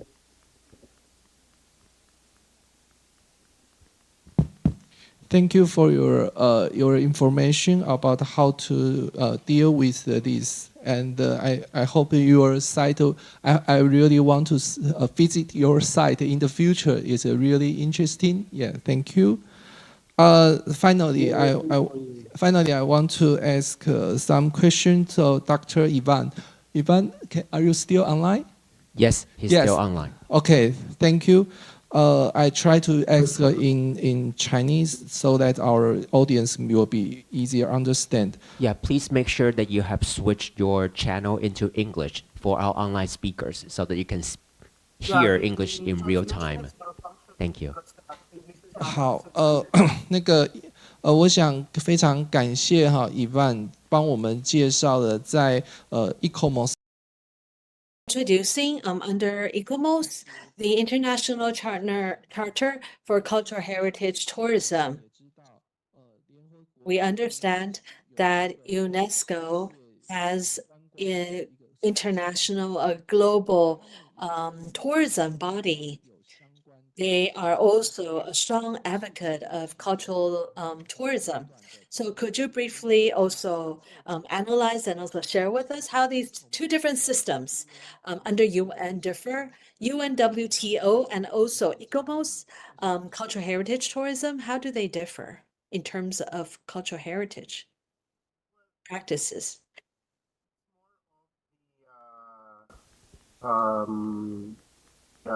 Implementation of yeah, I'm hearing the Chinese translation in the English channel. Okay, I try to ask again. Thank you. I heard the question. I heard the question, but when I'm speaking, I can hear the translator as well. 什么？对他讲话的时候，他还会听到那个翻译的声音啦，所以有一点干扰这样。Okay. I have to switch to the Mandarin channel because the translator is in the English channel as well. Give me a minute. Okay.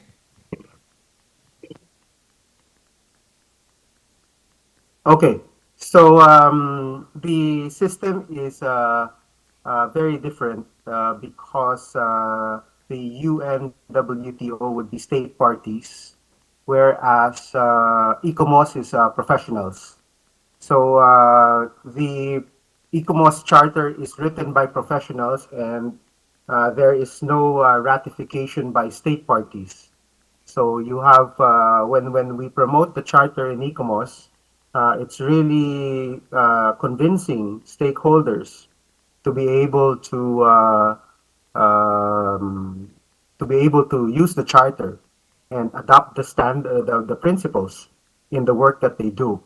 Unlike UN Tourism, this is an intergovernmental organization, they have to ratify these things through the state parties. So if there are documents from UNWTO, then these have to be accepted by the state parties before it becomes approved by UN Tourism.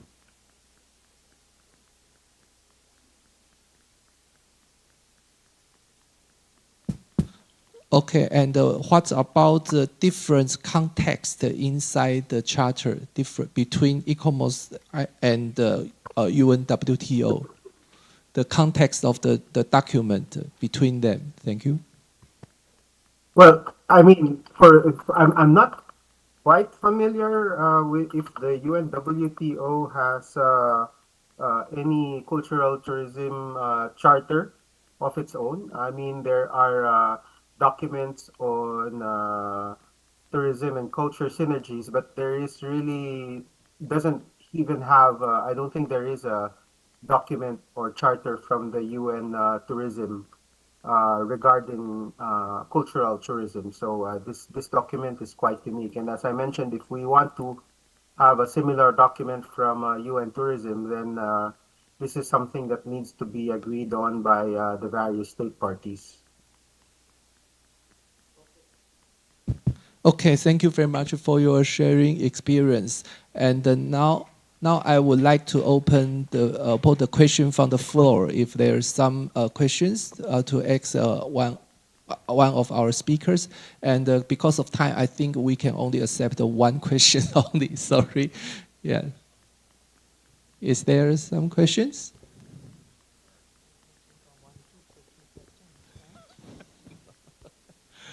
Yeah. Yes, I think there's one. Okay, that's the only one. Thank you.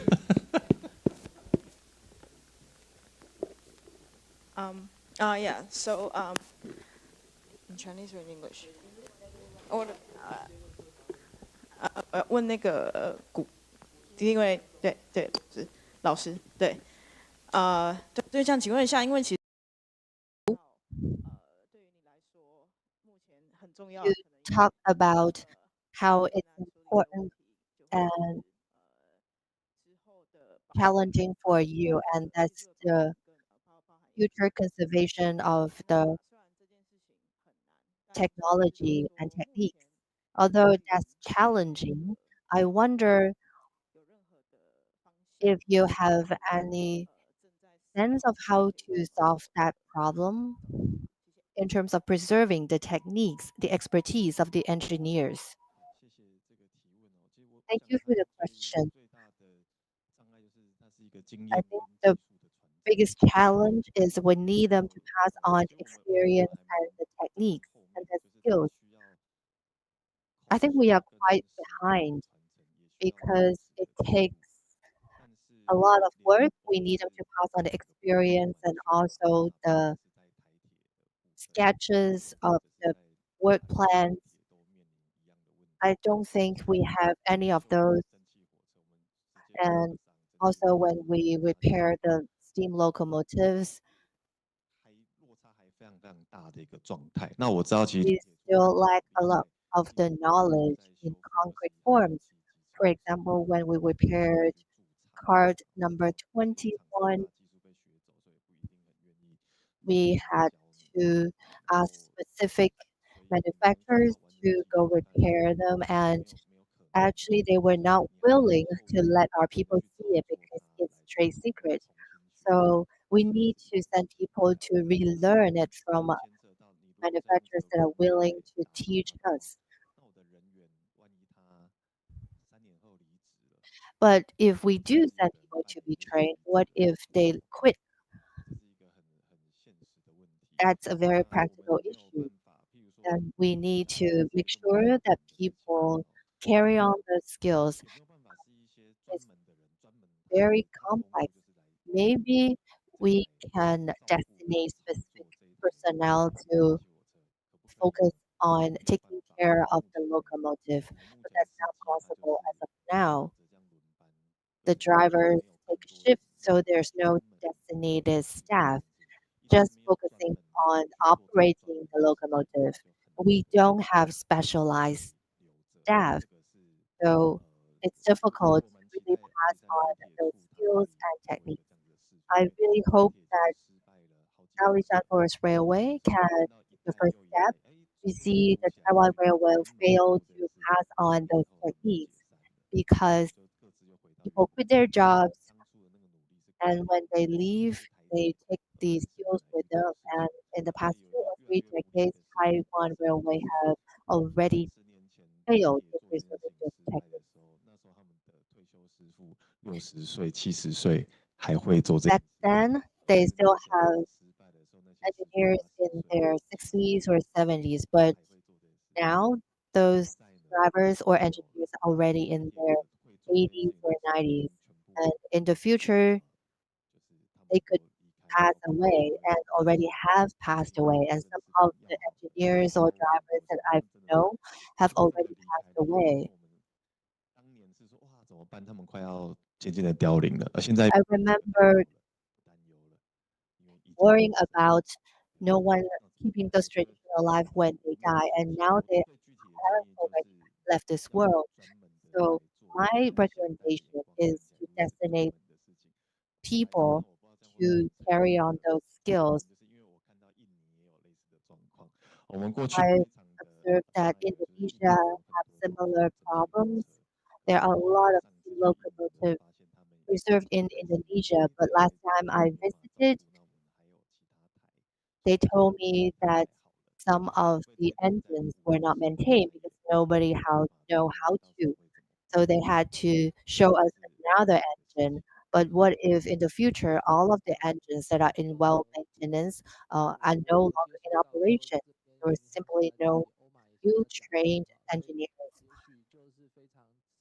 你要先因为你们的议题会比较。Unfortunately, we don't have enough time, so maybe we all need to be very brief.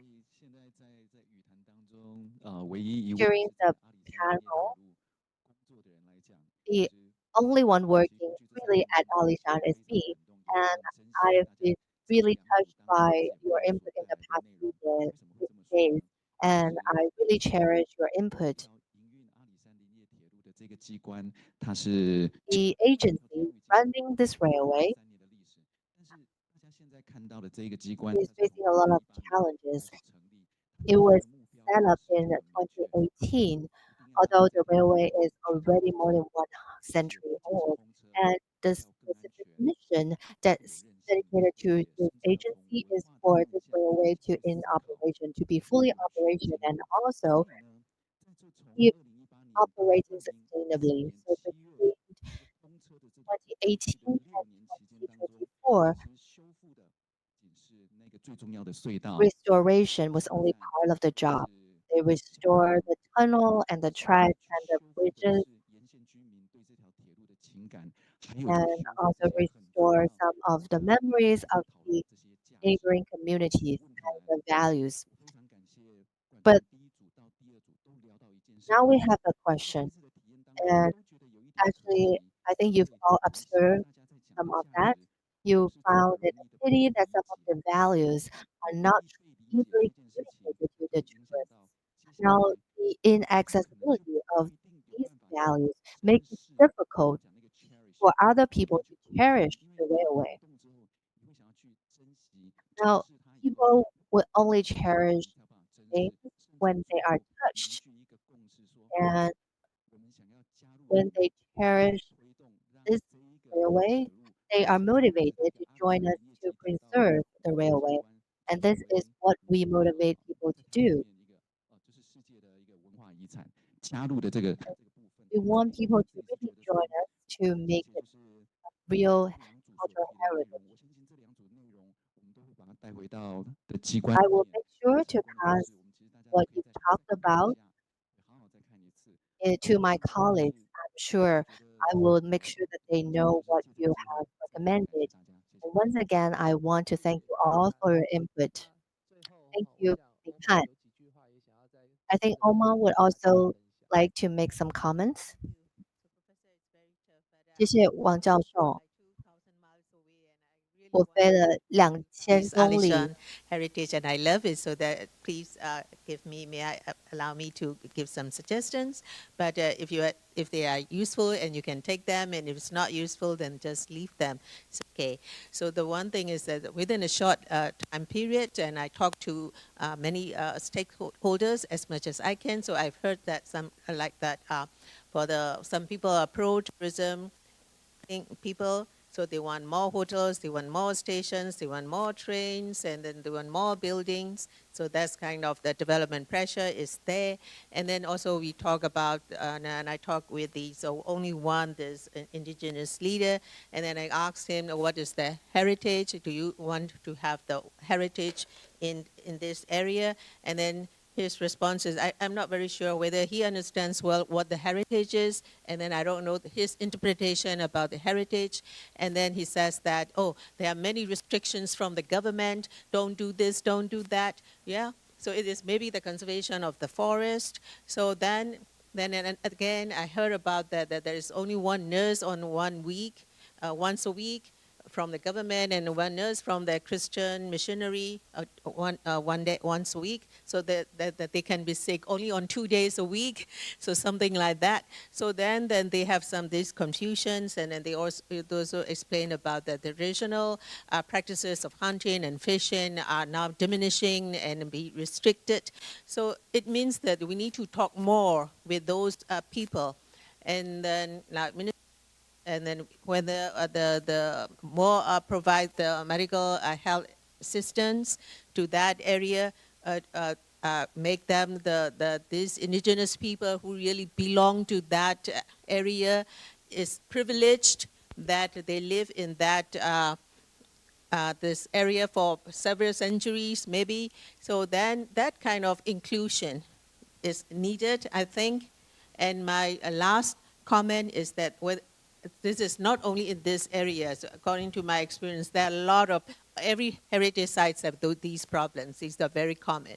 And then how to overcome these, and this immediate kind of the reaction to understand those communities.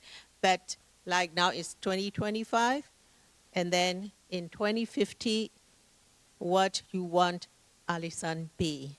What is your vision? That's it. Thank you. 谢谢欧玛帮我们做非常精辟的。For your comments. We've also heard your expectations, and I'm sure you all have your expectations for Alishan. There's a lot of work that we need to do further.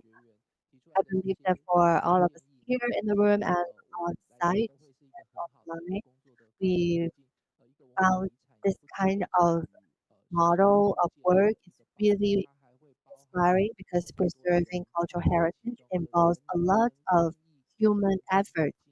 The fact that we are willing to work together to cherish the cultural heritage and the landscape is very important.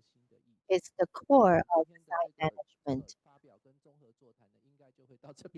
I think that concludes today's discussions. Once again, I want to thank the panelists and the speakers, as well as the presenters of the two groups. Let's put our hands together for all of them.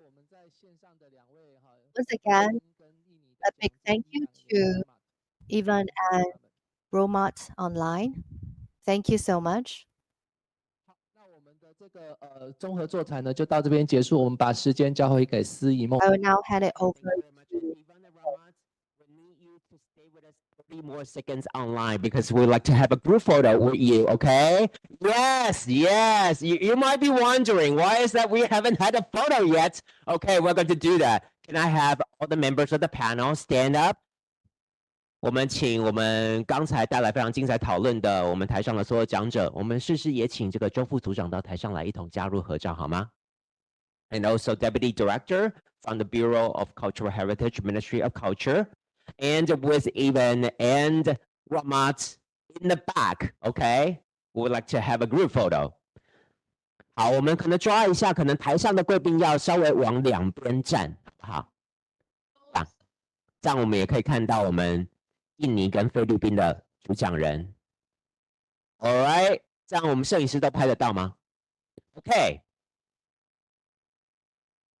3, 2, 1. A very big smile. Yes. Next one. Thumbs up. All right. Okay.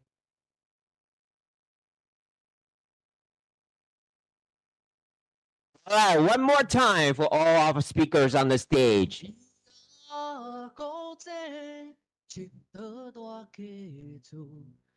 等一下两组还有合照的机会，所以不会漏掉。OK。好，我们再给台上的所有的讲者跟副组长一个掌声。Thank you once again, Ivan and Ramad. We'll see you very soon in the future. Thank you. All right, and our speakers on the stage, you may return to your seats. Thank you. 好，我们谢谢我们菲律宾跟印尼的讲者。Thank you. Bye bye. Bye. Okay, guys. Only one more thing to be done before we call it a day. All right. Yeah. The ANIH workshop is coming to an end, and next we are going to have a graduation ceremony, everybody. Yes. We are going to present certificates to each and every participating member of the workshop. Okay. 那接下来呢，我们的结业典礼要一一的将证书颁发给我们的学员。OK， 首先呢，我们第一组要请到我们的周副组长来为我们颁发，有请周副。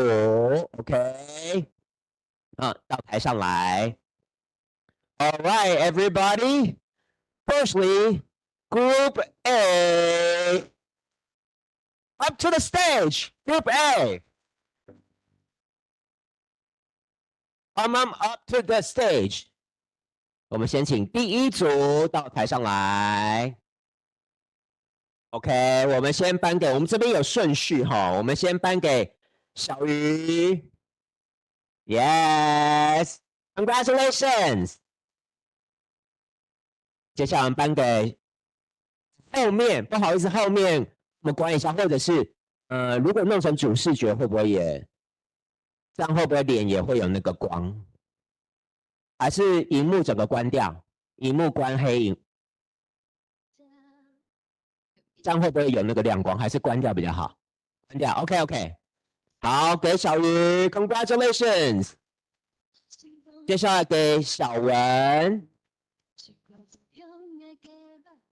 ，Congratulations。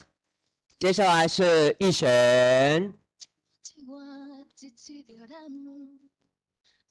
再来，我们颁给孟璇。Really? Yes. Okay, next. Dicky, everybody. From Indonesia. And Alexander from Indonesia. And Timothy.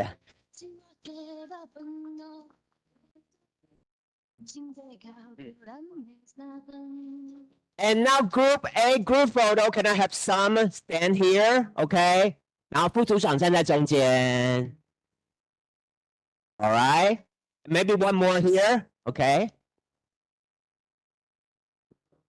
Oh, yes, our mentor, Albert.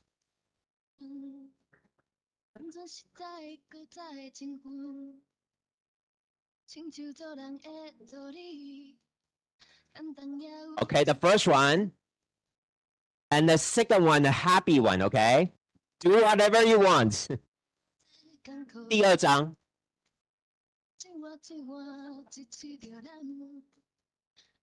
All right. Video, everybody. Okay, one more time for Group A. Yes, 谢谢副组长，谢谢。Yes, you may return to your seats. All right. Next, the stage belongs to Group B. 接下来我们请第二组 and to present certificates to Group B, I'd like to welcome once again our very own Omar Mill to the stage. 我们有请我们的指导委员会的 Omar 到台上来。OK，Group B。OK， 首先颁给素如。Congratulations。接下来是玉珍。Yes. Such a happy moment. 接下来是幼语。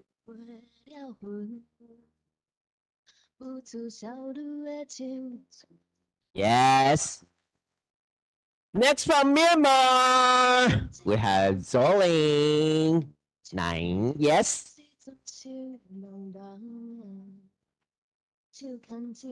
Yes.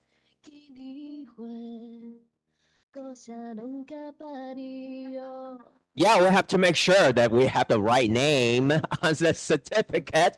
Minkanapa. Yes. And next from India, Avantika Mukherjee.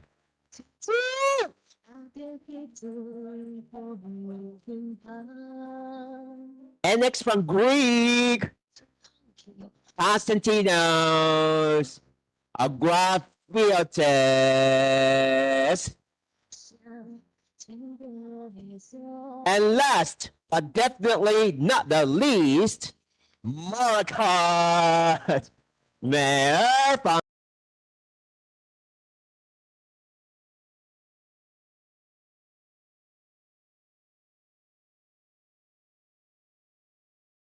Okay, everybody of Group B and our tutor is joining us on the stage. 同时呢，当然也要有请我们的博良到台上来。我们的第二组，大家一起拍个团体照。这个第二组完之后，我们还会有一个大合照啦。OK。Yes, yes, OK.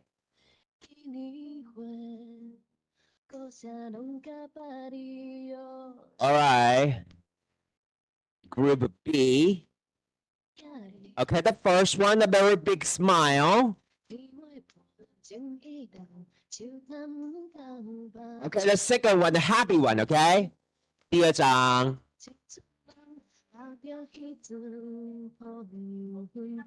Video. Okay, everybody stay with us on the stage. Very last photo for us to wrap up the workshop. Everybody up to the stage or in front of the stage. 最后一张，我们请现场的所有朋友们都到台前或台上一起加入，也有请副局长、科长到台上来，副组长，我们到台上一起来合影。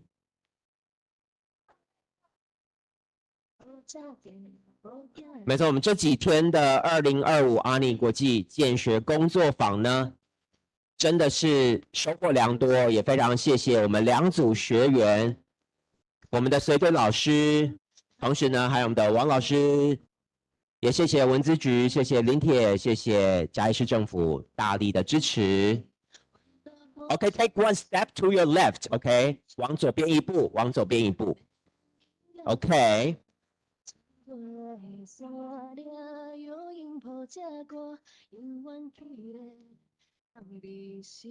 All right. You ready, okay? The first one, big smile, okay? And the second one, everybody. Yes.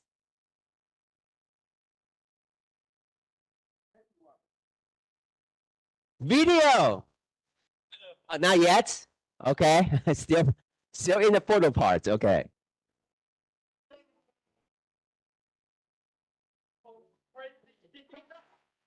Go wild. Go crazy, everybody.